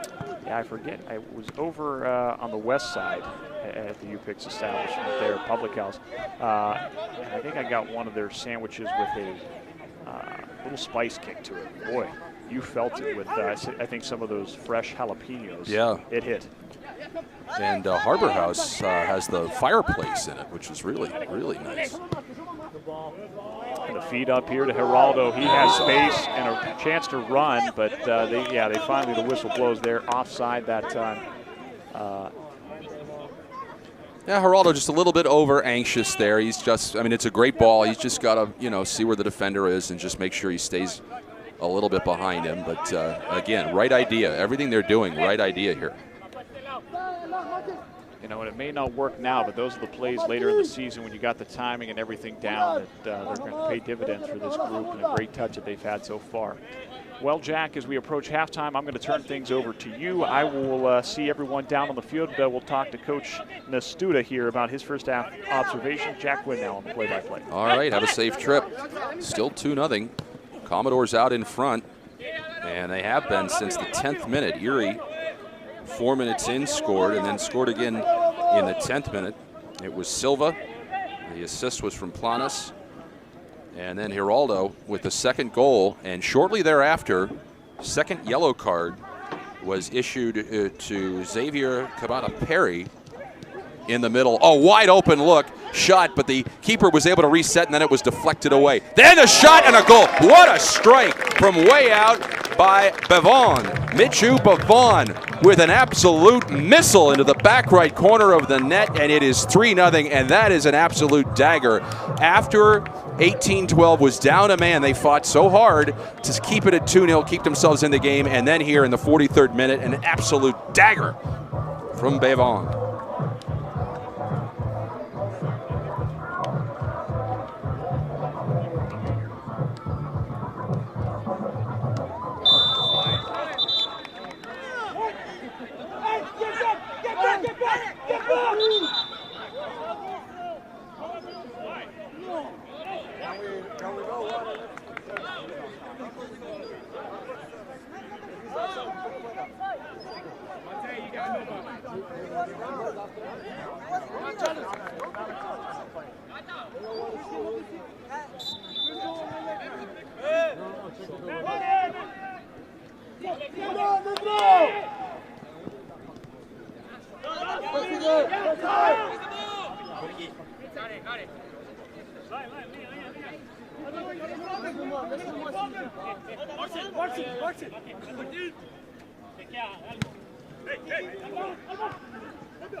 Don't win it. He's going to give it to you.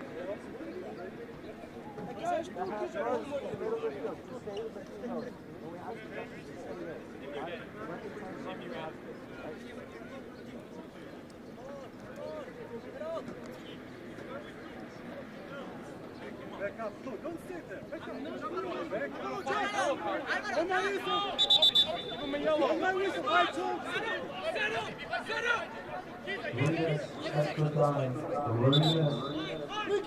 So 3 minutes of extra time. Again, we'll get the lowdown on why that goal or non-goal was disallowed.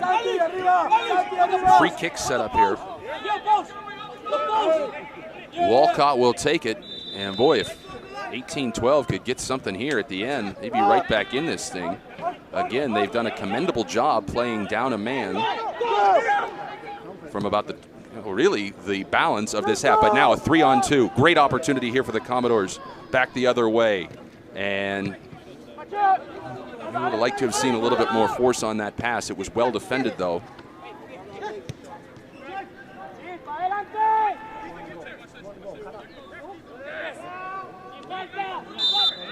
And it's going to be a foul on the Commodores. Geraldo, I think, with a push-off. So a free kick. So yeah, we're about 1:10 into the 3 minutes of extra time. Let's go, one more, let's go! Hey, come on, we win it.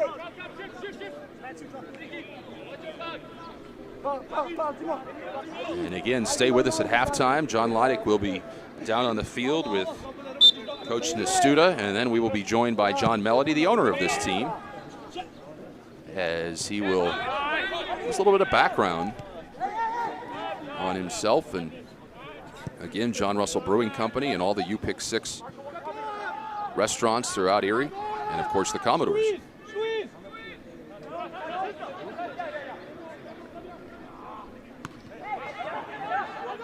Well, chance here perhaps again, numbers, oh, that was deflected at the last second.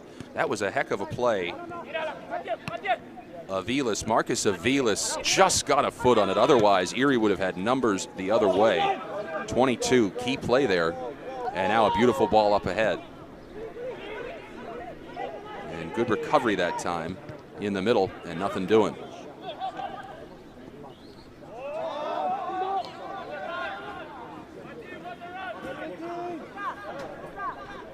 Erie has really dominated in terms of field position. In fact, no shots on goal, and I'm not sure that even shots period for 18-12, but an 18-12 down a man. Erie with that man advantage after the 2 yellows, but it's still 2-0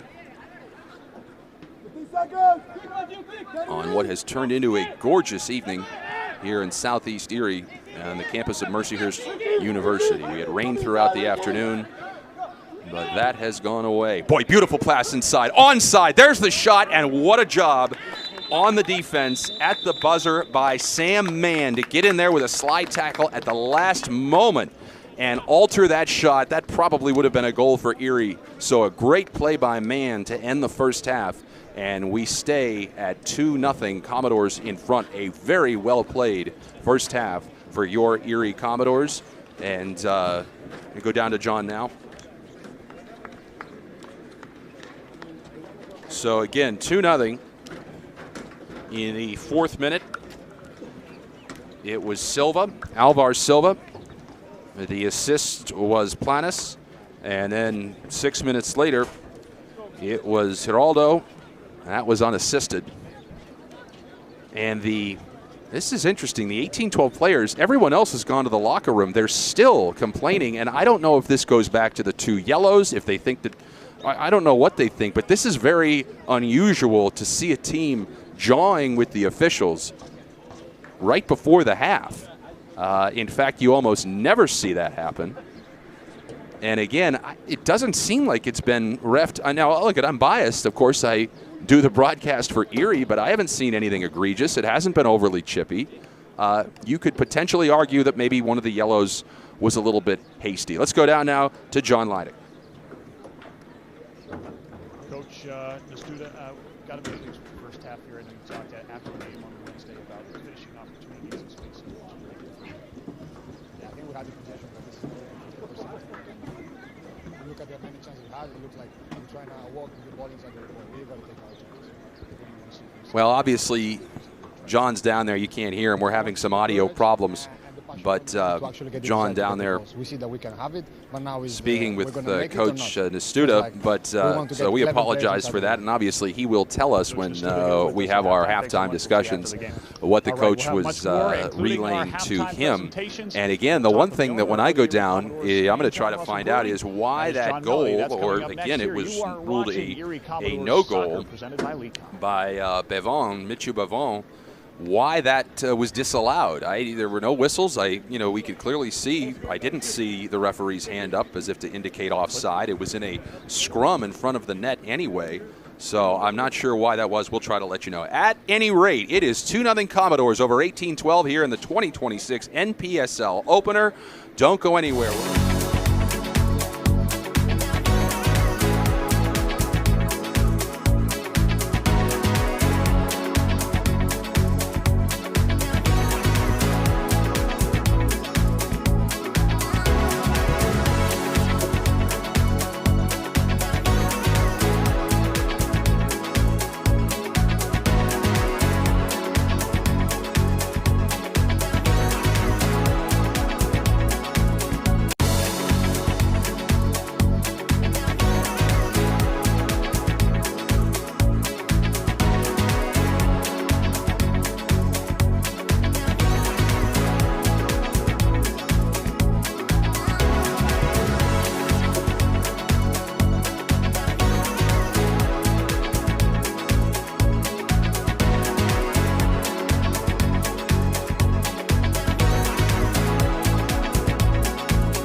right, welcome back into the broadcast booth. John Laddick alongside Jack Quinn. A 2-0 lead at the half for the Erie Commodores over Niagara, 18-12. And you heard it there from Coach Jack. A 2-0 lead, but he thinks that there's still a lot more that this group can do here in the second half of play. Well, I think he's right. I mean, Erie has absolutely dominated field position in this game. Of course, they have 2 goals to show for it. In the 4th minute, it was Alvar Silva, and then in the 10th minute, just moments later, it was Geraldo. They had 1 goal disallowed right toward the end by Bavon. Erie has just dominated, and I'm sure they would be much more comfortable with 2 or 3 more goals, but especially with that man advantage. Again, 18-12 is not going to quit. They played admirably down a man for much of that first half, but Erie in control. I've got to think that type of dominance is going to continue, but again, I'm sure they would much rather have a couple more goals on that scoreboard. Yeah, they certainly would, and he talked a lot, too, as you just heard, about the fact that he doesn't want to see all 11 guys just trying to go for the box. They've got to make sure that they have the structure. He said, they're playing to 50% of the capacity he thinks this group is capable of. And again, part of that, too, bringing in a couple of different new faces here and just trying to get to that opening lineup, because we saw a number of different combinations in that friendly against Pittsburgh. Yeah, I'll be interested to see where they go, if they keep the starters out or if they go deep into the bench. I suspect if they get a couple more goals, we'll see some other players. But again, I think the passing's been really good. The spacing has been really good. They've just had a little bit of bad luck down around the net. A couple of passes here or there that maybe were a little bit ill-advised. But overall, I think the Commodores are playing exceptionally well here, given that it's their first NPSL game. I think you take a look at it, you have a couple of guys that stand out. Santiago Geraldo, one of them, with his pressure, and then you saw Planos on the outside, as well as Silva making a number of plays and great touch with the ball. Yeah, Planos with the assist on that first goal that came just 4 minutes in, with Silva the goal. Then it was Geraldo with just, and then again, even though it didn't count, the shot by Bavon was an absolute missile. It was a heat-seeking missile from, 15, 20 yards out, and it was a phenomenal shot. So we have that, and coming up here as we continue along on our halftime presentation, the owner of the Erie Commodores and John Russell Brewing Company, John Melody, will join us to talk about some of the great offerings up there and his thoughts early on in this season for 2026. That's next here. You're watching Erie Commodores Soccer, presented by LeCom. Life isn't a single moment. It's a shared ribbon that bends through the years. It binds us to the things and people we love most. One insurance company knows this because they live it. For more than 100 years, we've been with your family for the moments that matter most. Then, now, always. Erie Insurance. LeCom is among the nation's largest and most applied to medical schools. We expand the boundaries of medical knowledge, challenging our students and preparing them to realize their potential. With 4 campuses nationwide and over 17,000 alumni, you can become part of the next generation of LeCom graduates. At LeCom, we make doctors.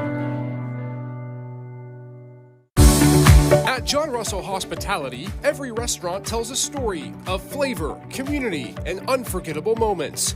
From handcrafted meals to welcoming spaces, we bring people together around a table. John Russell Hospitality, where great food meets genuine companionship. Make sure to visit one of our 6 locations today.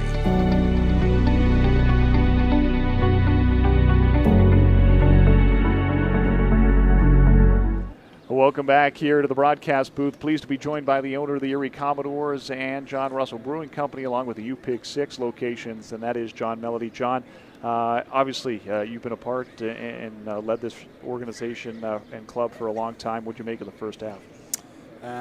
Yeah, we started very brightly, didn't we? I mean, I think possession and passing, was firm, and we were lively and we were engaged, and I think we were pressing. We've scored a good goal at the start, and sadly for the game, they've had a man sent off, which has kind of taken the sting out. We got that second goal, and we got a third one was just disallowed. But 2-0 is always a dangerous lead in this game, so we still have work to do. It's not a foregone conclusion that we're coming out on top of this game. So I hope we regroup at halftime and go for a little bit more. But I mean, there's a lot of positives here in our first home game. There's no doubt about that. And they certainly look a lot. Now, we don't know. I mean, that team from Pittsburgh that Erie played in the friendly has a lot of high-level Division I guys, as Erie does as well. But, I mean, I feel like they look a lot crisper, spacing better in this game just 2 days later. Yeah, I mean, you play at Pittsburgh Riverhounds, they're always a good organization, and I think their coach said it at the time. It's nice to play teams from different leagues and different divisions just to kind of see how you match up. They're good. They've good. A lot of good players on that team. We've some good players. We've still got players coming in. We had a couple of guys come in yesterday. 1 or 2 have started today. More guys to come in before the end of the week. And early next week. So we're adding to the squad all the time. But home game right out of the gate.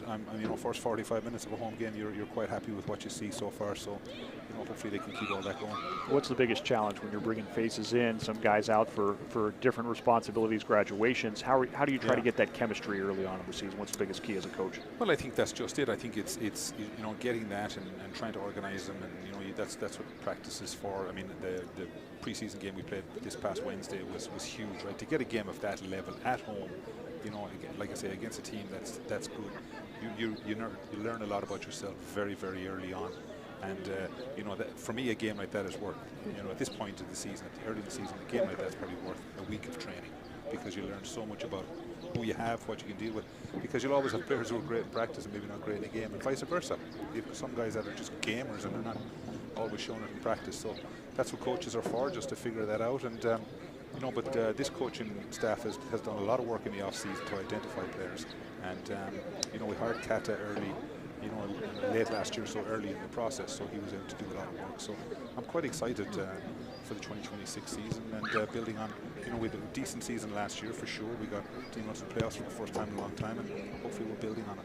One thing I've always wanted to ask you, I don't think I ever have. So you came to Erie from Ireland. This could be a dangerous question. No. You came to Erie from Ireland, played here at Mercyhurst. I don't think the facilities were quite this good as they are now. They've done a phenomenal job. And, of course, you've started a number of businesses. The U-Pick 6 has tonight's main sponsor is John Russell Brewing Company. You're an owner of that as well. What was it about Erie that made you want to build this soccer program that has become such a big part of the Erie sports scene, and then all of these restaurants, bars, etc.? What was it that made you want to stay and sort of build roots in Erie coming from Ireland? It's funny, people ask me that all the time. Was this your plan? Was this your idea?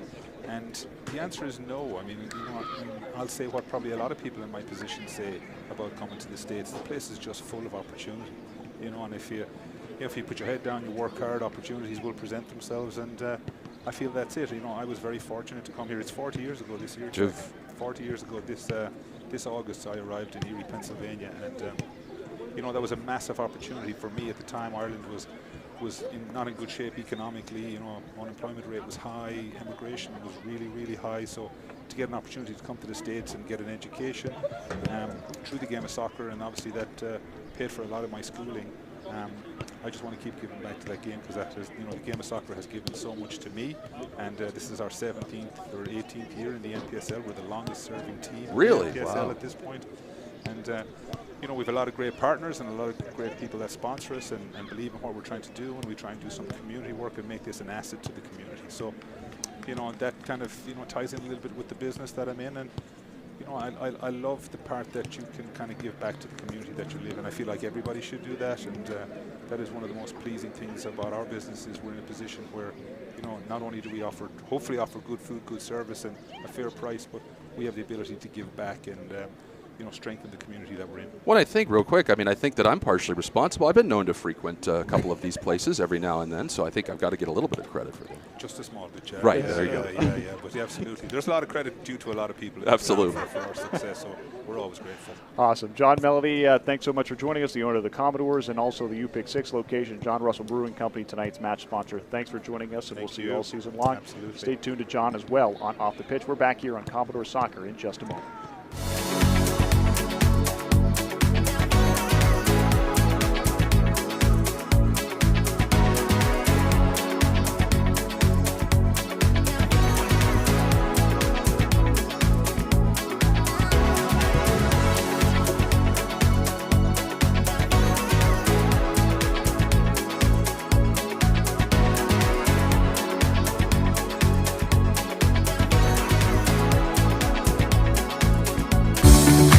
John Russell Hospitality, every restaurant tells a story of flavor, community, and unforgettable moments. From handcrafted meals to welcoming spaces, we bring people together around a table. John Russell Hospitality, where great food meets genuine companionship. Make sure to visit one of our 6 locations today.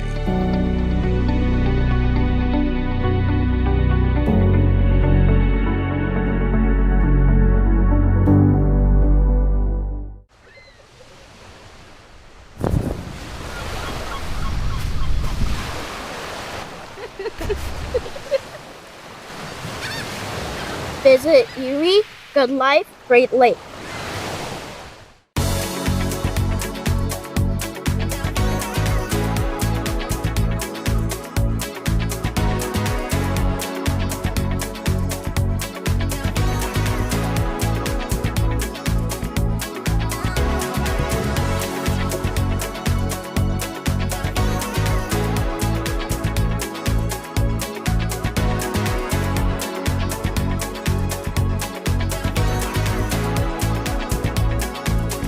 Life isn't a single moment.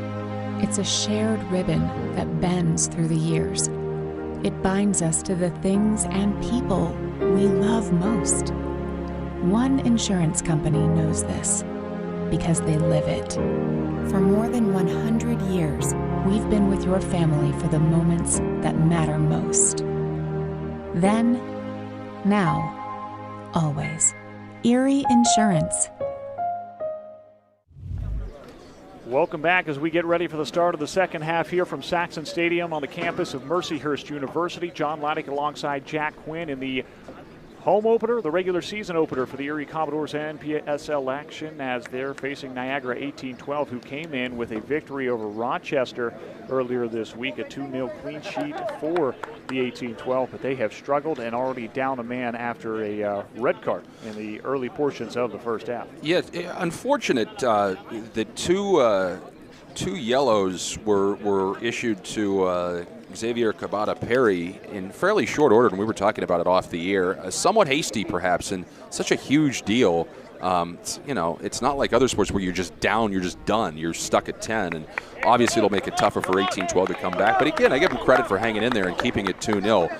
But Erie very, very close. They love to get one real quickly here and really sap the spirit of Niagara. Jack, we have a lineup change to start the second half, at least one for the Erie Commodores up front. Yes, that's correct. 22, Gabriel Hernandez-Les, the Spaniard, will check into the game. There you see him right in front there, the midfielder. We'll see if Niagara can get any momentum. They really had no opportunity in the attacking third on their end in the opening half of play. Well, they had no shots, and obviously then no shots on goal. Hernandez-Les from Huesca, Spain. As here comes Santiago Geraldo, who had a spectacular first half, but we'll see what adjustments Coach Studa puts in place here as Silva cuts towards the net, tries to throw it through the box, but that one won't go, and another shot fired away there that time. Still loose as Commodores, they are just quick to the ball here tonight. So, again, right idea. And look, at Erie had one goal disallowed. We mentioned Bavone. I guess it was offside, a late call. Give and go. Nicely done. Here comes Silva from Takuchi as he puts that, trying for the header that time was Tovar. Couldn't get it. He got more of the shoulder than he did the head as that one goes out behind the end line there. There's the old face turf header, the face into the turf header. Look, it was a brilliant opportunity, and if another half second he connects, that's probably in the net. Boy, I've been impressed. I know he's just gotten here in the last 2 days, but since he entered midway through the first half, Rakito Takuchi has certainly looked up to snuff here for the Commodores. Yeah, he's been phenomenal for them. Again, he was not involved, and you talk about chemistry has not been an issue at all for Erie. And again, I suspect he was able to practice yesterday. I don't know, but he definitely was not here for the friendly on Wednesday night. The Commodores once again, that time Silva taking one, pressuring, but the big thing is you're seeing the Commodores, they swarm to the ball, but something that Coach Nastuda said at halftime, he wants this group, not all 11. He said we've got 50% of what we've done so far here as Takuchi passes there so far. That's going to be a PK. Yep. And no argument, what do they call that? The surrender cobra pose when you've got both hands on your head, knowing that something just went amiss. And we'll get a penalty kick coming up for the Commodores. First PK of the season, right? Yeah, I mean, I guess we haven't had, there's been none today, and this is the start of the season, so. Marco Panuto, the man with the hands on his head, as well as... Well, and no argument. I mean, they knew, tripped him. You're not trying, obviously, to trip in that situation. It's just one of those things that happens. But that goes back to the mantra that when you just keep it in this end, eventually good things will happen. And a bit of an argument, I guess, from Provenzano, but that was as blatant as it gets. Yeah, he's been vocal with maybe his displeasures on some of the calls here tonight, as we'll get set, as Tovar will be the one to take the PK. And Tovar, he's had a couple of opportunities in this one tonight. As we get set, here we go. Tovar will line things up and fire away, and a 3-0 lead for the Commodores as this one comes in the 49th minute. So a 3-0 lead from Tovar, his first of the season. He played at Oklahoma Wesleyan, a junior down there, the 5'7" forward. And in 2025 with Oklahoma Wesleyan, he had 22 games, 19 starts, 13 goals, and 4 assists in NAIA action. As he gets set here, he gives the Commodores on the PK a 3-0 lead. So, Jack, we talked about an opportunity knocking, and the Commodores cash in here in the early goings here of the second half. Well, and again, to get that early goal is huge, because in keeping Erie essentially 0-0 since they went down a man, it was obviously 2-0 when that happened. 18-12 went in with a little bit of momentum and a little bit of confidence, even though they had been able to do nothing offensively. You now completely remove that away. It's really a dagger. I mentioned that with what we thought was Bovan's goal. Now 3-0 makes it very difficult. And here come the Commodores again. Hernandez lays with it now, trying to play with his defender. Takuchi will take the pass. Quick feed here from Sanchez. Just not the touch that time for Geraldo, but stepping up, Badale has this one. He'll send it right back in. Tovar, the goalkeeper, and a great behind-the-back feed here. Right in front, Silva. Loose ball still in the box as Geraldo has it. And a kick there that time as, boy, Sanchez with a couple of opportunities. Last touch by Niagara, and that'll set up a corner kick for Erie. Yeah, I believe it was Kawa that deflected it. If his, and I'm not sure if he meant to or not, but if he didn't get a foot on it, I think that would have been in the back of the net. So Sanchez will take the corner here over in front of that beautiful Lakers topiary that they so well maintain underneath the scoreboard. Good look. It's the only decorative landscaping that we see in this area in terms of the colleges. Lakers mascot here at Mercyhurst University. And boy, that whole chaos there that set up the opportunity for Sanchez, all set up by Tovar and the great, behind the back, quick, swift feed to Geraldo that got things into the box. And the first opportunity that deflected to Sanchez, and then he had 2 tries there before that one was deflected wide behind the end line. Sanchez lines things up, puts it up, and that one loose and kicked. Nope. Home, but we have a whistle for offside. And no argument. They run back, so they knew it. And it's so hard in that scrum to stay on side. And I mean, it's also possible too. You're on the near side. You can't see where the other defender is on the other side of that scrum. So it's very difficult. Still 18-12, unhappy and chirping. Provenzano felt that there was contact made and interfered with. You could hear Coach Dave Hesch down there on the sideline talking with the off-field official about the displeasure, and Provenzano is not letting this one go. I think we're lower than we used to be here. I got to remember that the coaches can probably hear everything we're saying up here. So I've gotten dirty looks many a time in the past. Not in these games, but for some high school games that I've done here. Nonetheless, we will play on with a 3-0 lead for the Commodores, and no worse for the Weary, as they know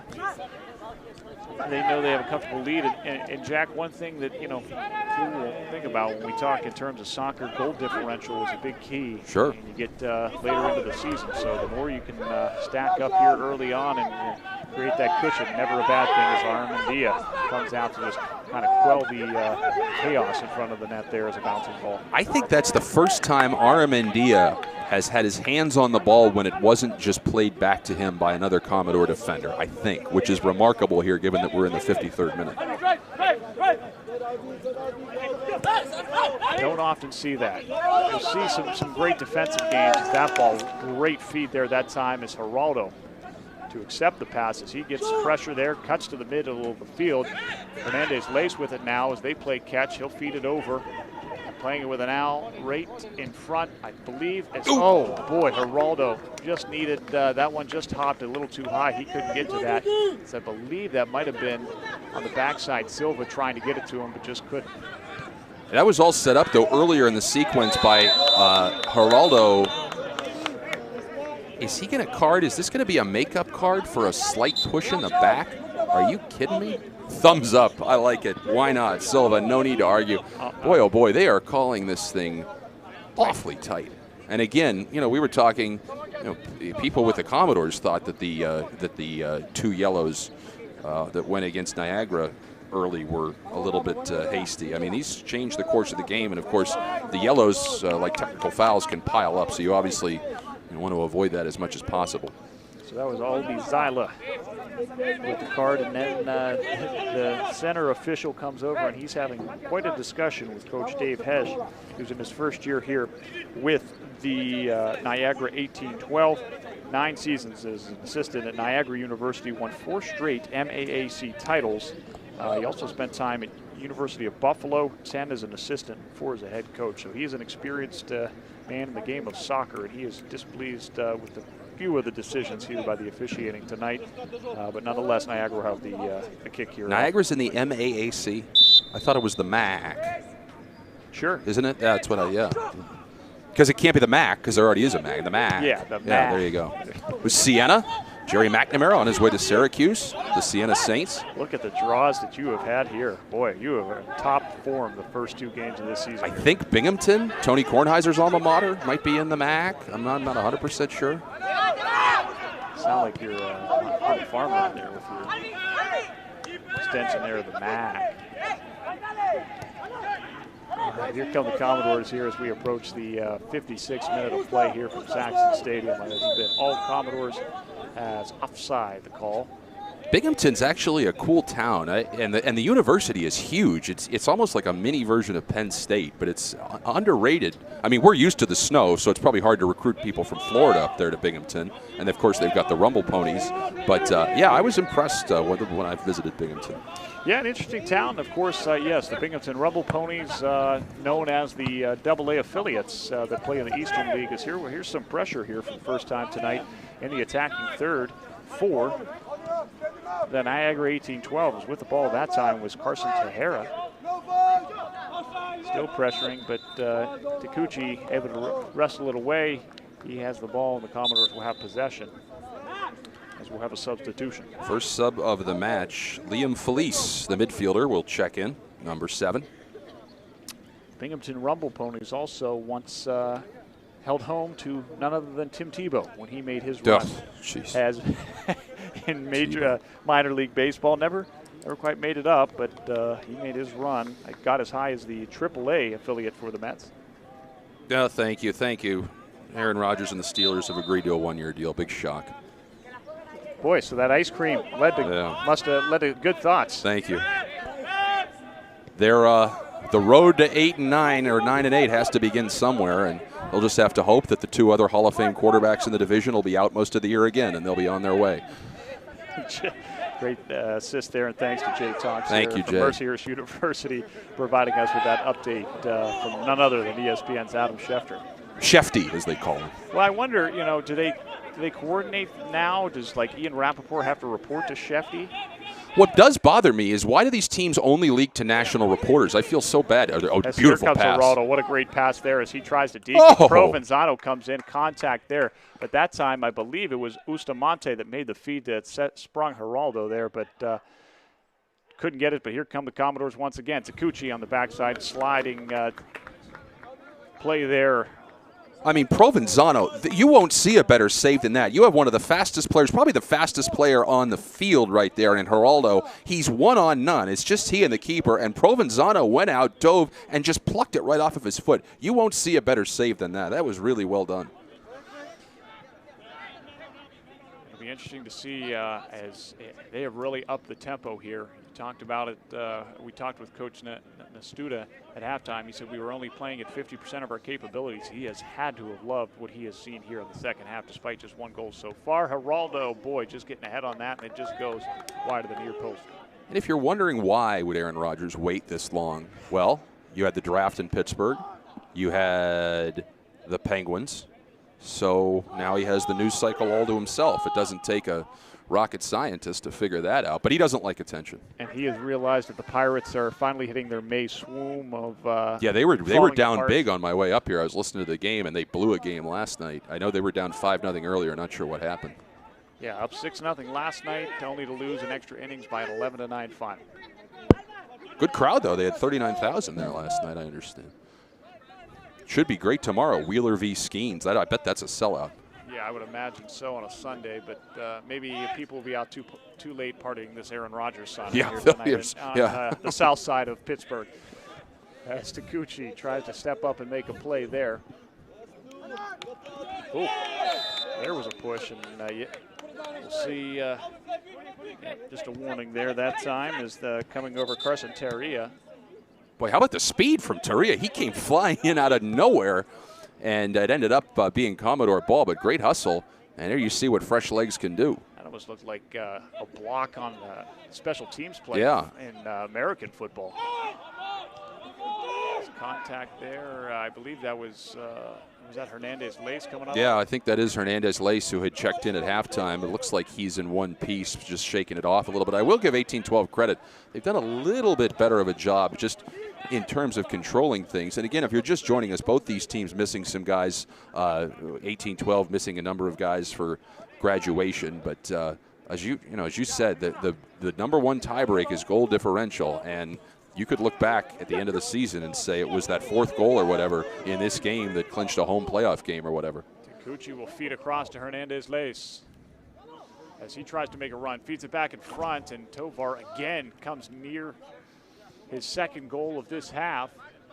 Just couldn't get a piece of it, with Provenzano able to come up. Well, and Tovar deflected that, ricocheted, and I don't know how, knowing that it was ricochet, that Provenzano was able to field that. That was a really good entry pass, a good ricochet, and an even better save. He's an experienced one, especially with this club in his third season. He has been one of the core staples of this Niagara team since it made its debut in the expansion era back in 2024. As they've been looking to build again, but a guy that knows how to play the net and has made a couple of saves, or this one may be even worse than we've seen here in the 61st minute. But I mean, Erie, it's just been so, everything has come so easily for the Commodores tonight, and obviously that's the way you like to see it. They've had great spacing, they've had great passing, they've been able to put the ball in the back of the net. They've had 2 goals disallowed, very easily could be 5-0. Yeah, and this is a Niagara team that last year really struggled to find the net. They had just 5 goals, 4 on the season. They went 1-1-8, 27 goals given up. And not the great start that you'd like to see as Hernandez-Lace. What a move, feeds it into the box. Provenzano comes out and punches it away. But here comes Erie again. It's Hernandez-Lace right back with it. Great footwork. As I believe previously that was Bay Vaughn actually that had that first initial shot.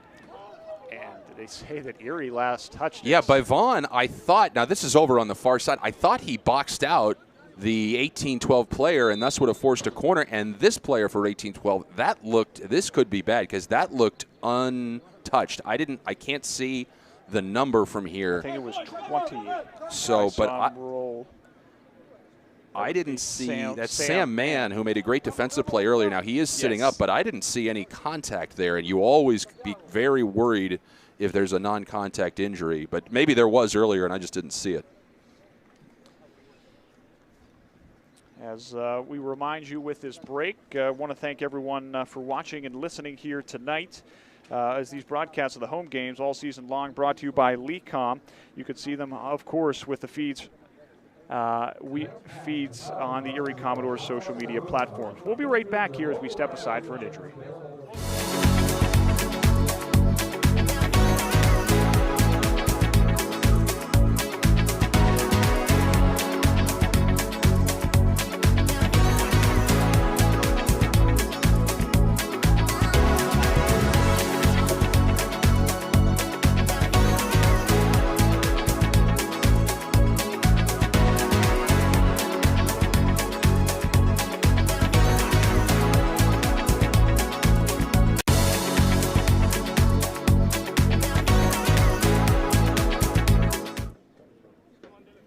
as we welcome you back here to Saxon Stadium, as coming across with the athletic training team here for the Commodores, Sam Mann will make his way to the Niagara 1812 bench. But as we mentioned, I believe we're... Yeah, they're still down a man, so no pun intended, obviously. So we will see if Mann's okay and he can get some treatment and come back out. We saw that earlier with Copeland Jr., but I still only counted 1, 2, 3, 4, 5, 6, 7, 8. Yeah, they've only got 9 out there at the moment, obviously already down a man with the 2 yellows earlier.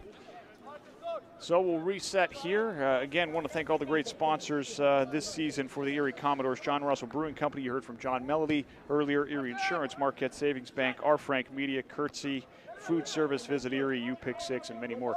We've got to commend to R. Frank Media, Rob Frank, the owner, and his great people here tonight for all the great camera work, photography, and everything.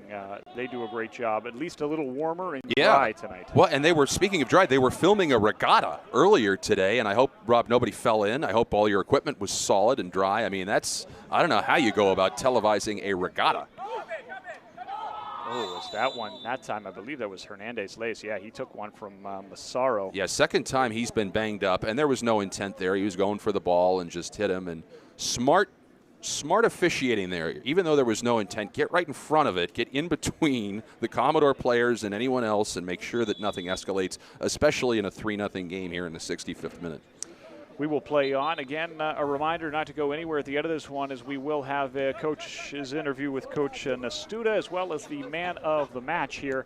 That's all coming up in our post-game show. And we'll recap this one as Jacob Anderson in, making his, I believe he just substituted here. We had not seen him yet tonight. Hernandez Lace will feed it. Another substitution, as that time Dylan Sumner also entering in for the Commodores. So starting to see some reserve make their way onto the field for the Commodores here in the approachment of the 66th minute. Sumner, a fixture with the Commodores, if I can say that correctly. So he's one of the few guys on this squad that's been around a while for this ball club, and now they're going to get another chance with a cross on the far side. That was a great feed by Geraldo, as I believe racing in there was Bay Vaughn coming back from the defensive line. We're going to have a heck of a discussion here over who the man of the match is going to be. You've got 3 different goal scorers. It was Planas with the assist, and then you've got a keeper with a shutout. Well, I think if all things considered, this is nothing against, and believe me, I know any goalkeeper will take a clean sheet when he can get one, but the workload has not been the heaviest, I'm sure, that our idea will see this season. No, well, I said earlier, I mean, he could have set up back there with a lawn chair and a cheese plate. They still don't have a shot on goal, talking about 18-12. I have really just liked the play so far, and again, we can debate this as we go into the latter stages of this, but Santiago Geraldo has impressed in the first 2 games, both the friendly and here tonight, not only with his goal as he tries to find Hernandez Lace, but his ability to come back on the defensive side, force turnovers, and he has put in a couple of great balls, but boy, yeah, there's a number of guys of which we could draw from tonight. Yeah, no question about it. 13, incidentally, out there now for 18-12. That's Ezekiel Leonis. And I can't tell, are we going to have a corner or a throw-in over there? I think we're going to get a corner. Nope, maybe not. See, I should never speculate. I always speculate and just let it play out instead. I think you're right. I always say that I do football. It's a gain of 8, and then it's always a gain of 7, and I got to correct myself. That's okay. As someone who also did plenty of football here this past year, yeah, sometimes it depends on where the referee feels about spotting it. It's not necessarily that you're wrong. That's the mantra I think I like to go with. As Sanchez lines things up here, sends a high arching boost. Oh, beautiful. Wow, what a great time there is. I believe that was Bay Vaughn who had one taken off the board earlier on what we can only believe to be as an offside. But Bay Vaughn got right down there and almost put that one home, but Provenzano set up perfectly. Yeah, Provenzano's had a heck of a game. You know, you see a box score, you lose 3-4-0, you think, well, the keeper. I mean, I haven't seen anything negative from his play. They've just been overmatched. They've been down a man most of the match. He's made some outstanding saves, especially here in the second half. Oh, beautiful. Takuchi feeds ahead to Silva, who already has one here tonight. He'll feed back to Takuchi, who fires just wide. He had the open look as Provenzano was trying to get across, but he just fed that one about 2 feet wide of the left post. They did everything right there. except put the ball in the back of the net. But it was a great pass. It was a great pass back on the little give and go, just slightly wide. Probably didn't need to put that much mustard behind it, but nevertheless, great opportunity. So we stand here as we approach the 69th minute of this one here. Again, a reminder, if you haven't already, go over to the Erie Commodores Facebook page and or the Instagram page and hit a like. I know a number of great folks working on different content to put out there, both game day, score updates, and as Jack has mentioned on a number of occasions, the ability to get those links when this team hits the road is up ahead. Here we go. Pressure and a great move around Provenzano that time as I think that time Provenzano basically said, the heck with it, I'm coming out. If you're going to let him in, I'm going to come out and stop him, and he did. Nicely done by the keeper, showing some aggression, coming out there on the right side. A great feed here, and that time Geraldo just chips it wide. You know, we mentioned Commodores won't be back home until they take on Rochester Thursday the 28th. They travel to this Niagara team, a home and home on Wednesday at 7. And again, you go to eriecommodores.com and our social media to get the feed for that. And then they head up to Flower City a week from today. That's in Rochester. There's 2 teams in Rochester, Flower City and Rochester. Both play in Rochester. Sadly, Kodak went out of business some years ago. As we set things up here for the corner for the Commodores, as we get set up, Jamie Zani was the man who had that free break before Provenzano came out and challenged him. But that'll be a good one coming up next Saturday, as that'll be a rematch of that playoff contest from last year in which the Commodores fell, ending their season. But should be interesting to see how those 2 teams match up in early season action. And that was a brutal loss. It was in overtime. Erie had they had some guys on their last legs in terms of card accumulation. They had a red card in that game. So it was just one of those matches where everything that could go wrong went wrong, and it was on the road. I guarantee you, for the guys that have returned, revenge will be on their minds. You mentioned about Dylan Sumner coming into this one as Jacob Anderson steps up in this one. He is no stranger to having played here in Mercyhurst over the past year. The man from Manchester, England, is the great feed there. Bottele will retreat to his own third to set things back up for the Commodores. And I mentioned the veteran. I mean, he was a coach of this team last year, and he comes back now as a player. He's an assistant coach at Point Park. I mean, you don't see player coaches. I don't think they're allowed in this league, so he's come back on the sideline, and good for him. He's going to be a key cog. Tayo Baba getting set to check in, as well as David Citron for this Commodore team, as we have action here approaching the 72nd minute, so the final 18 minutes. Again, a good opportunity here with a 3-goal lead to not only maybe pad as you get goal differential in mind, but also get some guys some experience playing time. How about this with Citron? He's now at Hofstra. He's a member of the Pride. It's at Fort Lewis College. 2 goals to it. He missed all of last year, when I say last year, this fall college season with a broken shoulder, and yet here he is back. He's again headed to Hofstra, the Pride, over in the New York region. He hails from France. He was a CCA 3rd team All-American, so I am sure he is anxious to get back out there and get some real live action playing time. That's just got to be so frustrating. You're in college and you miss an entire year. Well, especially knowing just the changes. You never know, different things factor in here, obviously NIL among them. You lose not only a portion of a season, but a whole season. That could be a big effect on you. Although, of course, now, if you get the right judge or attorney, you can play until you're 40 in college athletics. So I guess maybe it doesn't matter as much now as it used to. But well, Brandon Whedon did set that standard back in the day. He's also the only player to get stuck under the American flag during the national anthem, which happened in his first game with the Browns. I happened to be there. It was a proud moment. Then proceeded to throw 3 or 4 interceptions against the Eagles. Alvar Silva tried to find Santiago Geraldo. I mean, seriously, it looked like something out of a Mel Brooks movie. You see the flag, and then you see this hump moving through it. It was unbelievable. One of the many great forgettable moments of the Browns' tenure since they returned to the league in '99. Not Mike Holmgren's greatest moment. They won't, when he gets into Canton, they're not going to mention that. drafting a 26-year-old quarterback who was a shotgun downfield passer and then installing him in a West Coast offense led by Pat Shurmur. Oklahoma State, is that, do I Yeah, have that right? correct, yeah. Boy, they've produced some great AFC North quarterbacks. That same draft, I believe, they passed on LaShawn McCoy to take both Brian Robisky and Muhammad Massaquoi, wide receivers. So that is a pool. Not that I'm still bitter about it, mind you. That was only, 15 years ago. Mason Rudolph now in the AFC North, who will now apparently be at least maybe the backup. He may not be on the roster, to be honest. Yeah, especially when you've invested a couple of draft picks more recently in the likes of Drew Aller in the 3rd round last month, that is, and then Will Howard in the 6th round, although 6th round quarterbacks usually don't last too long, regardless of how many national titles they have to their accord. Well, I don't know how long Drew Aller's going to last after watching him in college, but we'll see. Wish the best to him. Beautiful pass cross field. As that one from Bottele to Takuchi. How about the job by Takuchi on the fly to get that ball at his feet and then proceed on with it as if he caught it with his hands. That type of skill with the feet is absolutely remarkable. Shot didn't work out, but that's just brilliant. When you have a guy like that on the dead sprint that can field it like that and then put the ball to the feet and carry on, that's a heck of a weapon. That's almost the equivalent of watching Willie Mays track one down in center field. How old are you? 32. Oh.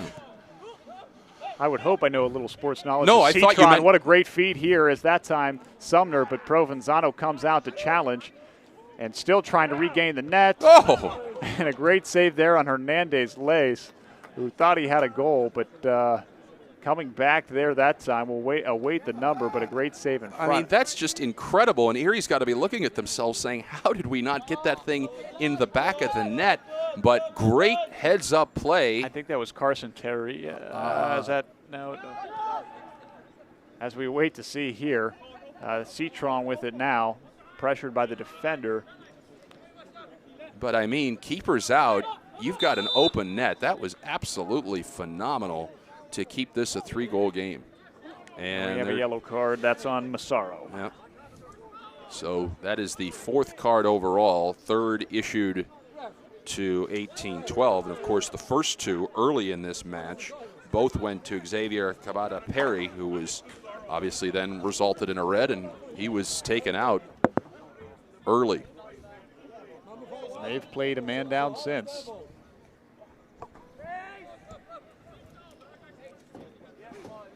But you didn't see Willie Mays in person, is what you're saying? No. Okay. No, right. no. Neither did I. Great things like YouTube and National Archives that allow you to become. I saw Bob Feller once, but he wasn't pitching. He was like 80, and he was just watching a game. Oh, big mistake. Mistake here as that ball gets loose as Citron almost had the opportunity to make it a 4-0 lead, but here come the Commodores. Do want to credit that was Marcus Aviles that made that stop when Provenzano had vacated the net coming out to challenge on another. So Aviles was the one that got his foot on it on the shot that was fired by Hernandez Lace that would have made it 4-0 Commodores. Yeah, they got the foul on Koa there, so the free kick. But that just before that, Provenzano with another phenomenal stop when it looked like a certain goal for Erie. He has been standing on his head in this match, and again, the final score will not reflect how well he has played, having to dodge bullets throughout this match. As Commodores just playing here, Citron with it, you can tell he was anxious to get there and thought he had his first in quite some time coming off that injury, as you mentioned. And I think if you're Erie, you really want to keep the pressure on and carry that momentum into the next game, especially since you're playing this team in the next game. It's taken down there, and boy, it has been a physical second half, and I believe is that Hernandez Lace down again. That's Leonis with his first yellow. Yeah, Hernandez Lace has taken a beating. Yeah, he really has. That's the 3rd time he's been down, and he went flying down. So a free kick from a pretty good angle. So now the 4th yellow.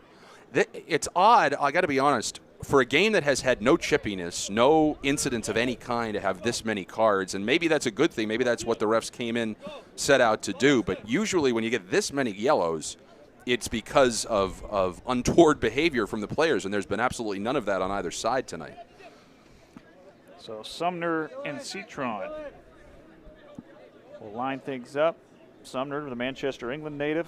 Citron from Poitiers, France. Maybe the Steelers can stop by. Sumner kicks this one.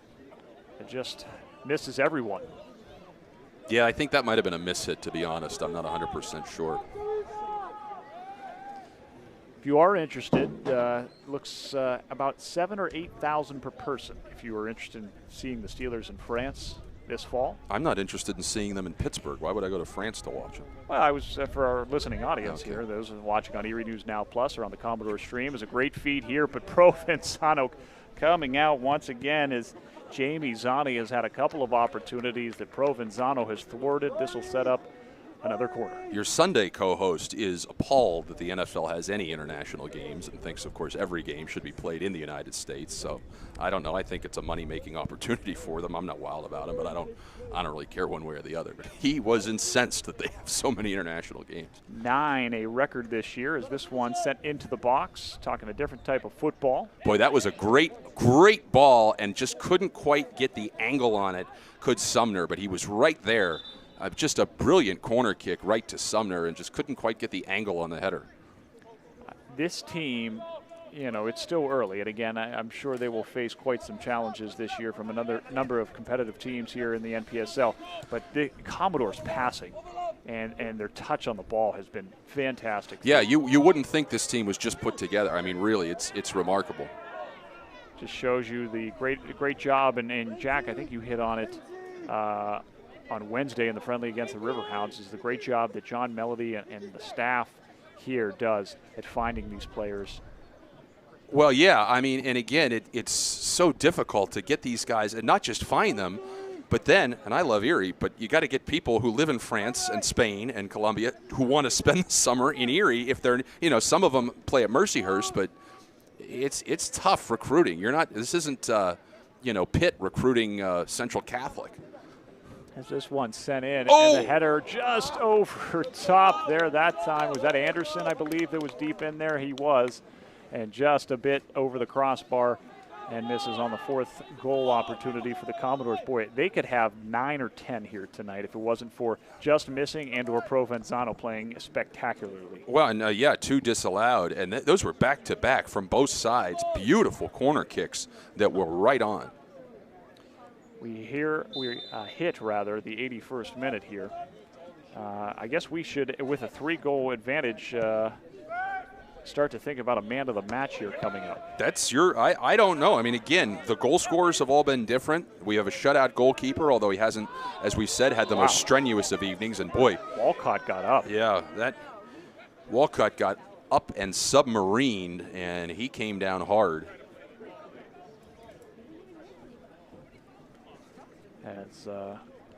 As we continue here, again, the next home game and the next broadcast for us will be coming up on Thursday, May 28th against Rochester, New York. That a game at 7 o'clock, 6:30 will be the time start for the pregame. Myself and Jack Quinn and all of the great people here, R. Frank Media, doing a great job to put on this production. Again, you can watch these on the stream set up on the Facebook page and Instagram. Follow them at Erie Commodores FC on both platforms, and or you can watch it on Erie News Now Plus. Just search erienewsnow.com and they'll take you over to the digital page. There'll be a drop down there, or you can watch and search Zeem and just search for Erie News Now. Those are your ways to watch the Commodores when they're at home here, and hopefully at home for the postseason, but we've got a long way in between that. Is firing on net, Provenzano, Citron there, but a great save. Another shot there that time, and it is Sumner who gives the Commodores a 4-goal advantage. Beautiful. It was a nice play defensively initially, but again, there's only so much you can do, and Sumner bangs it home for his first goal of the year. So, 4 goals, 4 different goal scorers for the Erie Commodores here. And a great job in just relentless pressure and persistence from the Erie Commodores in their offensive attack. And Sumner, as Jack stated, a longtime staple of this team, getting rewarded here as he came in the second half. Did not start tonight's game, but there's been a number of guys that have contributed, Jack, that did not start tonight's game, but they have made their presence felt. Yeah, no question about it. And another one like that who didn't start is Hernandez Lace, who you mentioned. I mean, 3 or 4 times he's taken some shots, but has recovered every time, and that's a good thing. We've seen a few people tended to due to injuries, but they've all been able to get up and either walk off under their own power or remain or come back in the game. So, yeah, quite the decision, I guess, when I get down there for man of the match. Is Citron with a feed here. That's going to be ahead of Hernandez-Leyes, and Provenzano in frustration just takes it and kicks it kicked it into as the hard crowd. as he could. I don't know if there was someone up there he had a disagreement with earlier or what the deal was, but he whacked that thing into the stands. Yeah, it looks like Bex Young, Dan Young over there. Bex Young, part of the women's program that was once here with the Commodores. Dan Young, the head boys soccer coach at General McLean here locally. Nearly took a shot there from Provenzano as Takuchi tried to track that one down along the near side. Well, that's the one of the great things about this facility is, and Veterans Stadium in Erie as well, though that's a terrible soccer facility, is there's no track. Like most Division 1 or 2 or 3 stadiums, there's the track, so the fans are miles away from the field, but there is no track here, so you're right up on the action. Takes you into the game. Absolutely. I mean, there's no greater place to watch in Erie than Vet Stadium or here. Oh, Jamie Zani with another point-playing chance. He has had 3 in the last 10 minutes as we get set up here. As Citron fires away, Provenzano had to time that one up, falls, and gets a left leg on it to keep that one out and keep it from a 5-0 lead for the Commodores. I think Provenzano took the first one in that sequence off the chin. I don't know that he got a hand on it. I think it hit him right off the chin. But look, he stood in there. He's been a gamer for this ball club here tonight for 18-12. They have had nothing going toward the net. This entire match has been played in this end. Dominant from Erie. Love it. It'll be interesting to see as we get a loose one here. Provenzano as Baudelaire comes in from his center back position. And this one will set up a goal kick, a corner kick, and Citron will be the man to take it. But this one's this feels the perfect width. Vet Stadium, not great. For those that don't know, it's a American football stadium that holds about 12,000 people in Erie, but is not wide enough for proper soccer. We'll get set for that one. Is just booted away. It'll set up a throw in. As with it now is Tayo Baba, who checked in just a short time ago for his first regular season action with the Commodores. Anderson also checking in on the back end within the last 10 minutes of game action.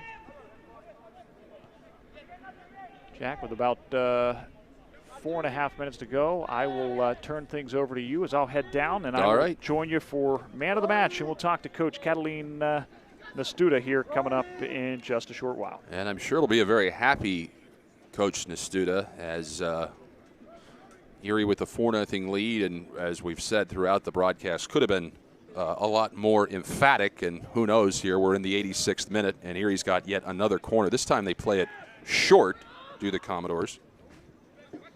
Boy, beautiful ball, but just a little bit too far, and Anderson out of England could not quite get any kind of an angle on it, so it's a goal kick.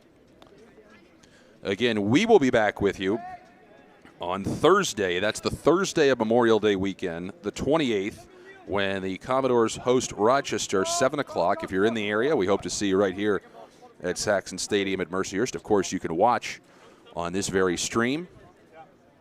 We will be with you for that. And then the ensuing 4 regular season games thereafter, and hopefully some postseason matches as well deep into the month of July. But a dominant effort here tonight from Erie in their first regular season match of the year. They had the friendly against the Riverhounds of Pittsburgh on Wednesday here when it was about 25 degrees cooler, it seemed. But they went up 2-0 within the first 10 minutes. They had a man advantage for the majority of the match and have not looked back. And this will be another corner for the Commodores. And they will take their time setting this up, I assure you.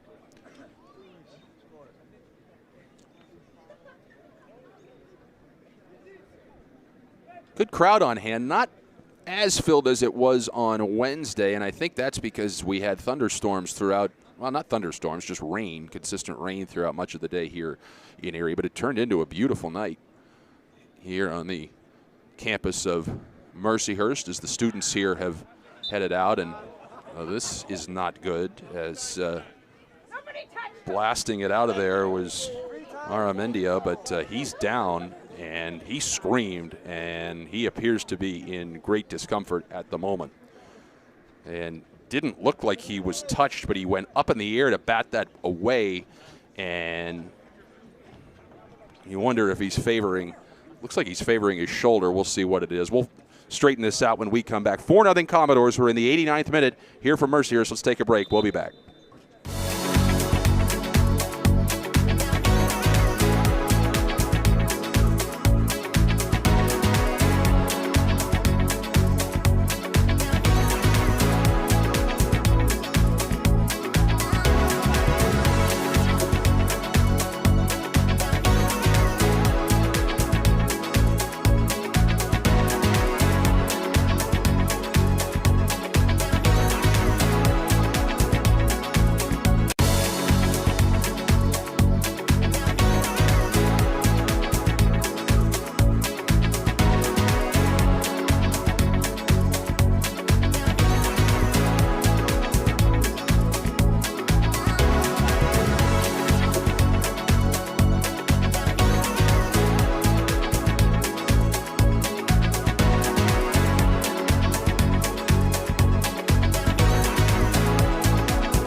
Back here at Saxon Stadium, we're in the 90th minute. They'll get some stoppage time after that, and good to see the Niagara keeper, Carson Provenzano, up and okay. He's done yeoman's work tonight.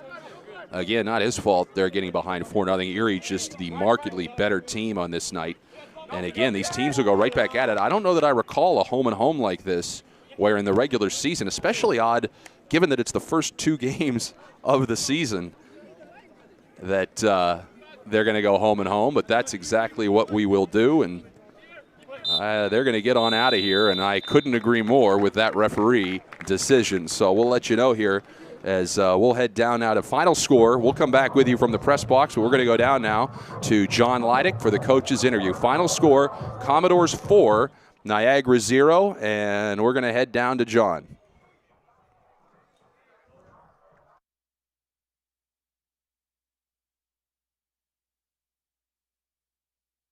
Reviews here from Coach Nestuda, and I believe we're going to make man of the match here tonight. Santiago Geraldo, he had a goal in this one, the second of which, a second of 4 here tonight, as we'll recap this one for you. But boy, a great performance here by a number of Commodores players, a few of which were fresh faces from when we last saw you on Wednesday evening. So let's get into the recap of tonight's matchup as we go over the scoring performance here for the Erie Commodores. The scoring started very early in this one in the 4th minute, as it was Silva with his first of the year and a first in the Commodores uniform, as he was able to come away, Alvar Silva, with his first in the Commodores uniform. It was just 6 minutes later that we saw Santiago Geraldo make it a 2-0 lead for the Erie Commodores. They had a pair of disallowed goals before the end of the half, but they entered the halftime with that 2-0 score. And again, it didn't take long. Just 4 minutes into half number 2, there was an infraction in the box that set up a penalty kick for Julian Tovar, who buried it for his first of the year. And then to close things out here tonight, Dylan Sumner came up with a goal as well, the longtime member of this Commodores franchise, also a coach, as he came away to make it a 4-0 final score here in this regular season and home opener for the Erie Commodores. But all around this group, Coach Nestuda, we'll hear from him. I know something at the halftime he wanted to see a little bit more. He thought that they had only played at 50%, but boy, had to be impressed. They were able to add a number of players off the bench, some reserves, able to get into this one, gain valuable experience as well. A couple of cards as well for this one here tonight.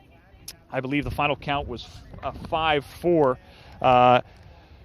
For Niagara 18-12, who drops to 1-1 on the season. There was just one infraction that was called for a card in this one for the Erie Commodores as well.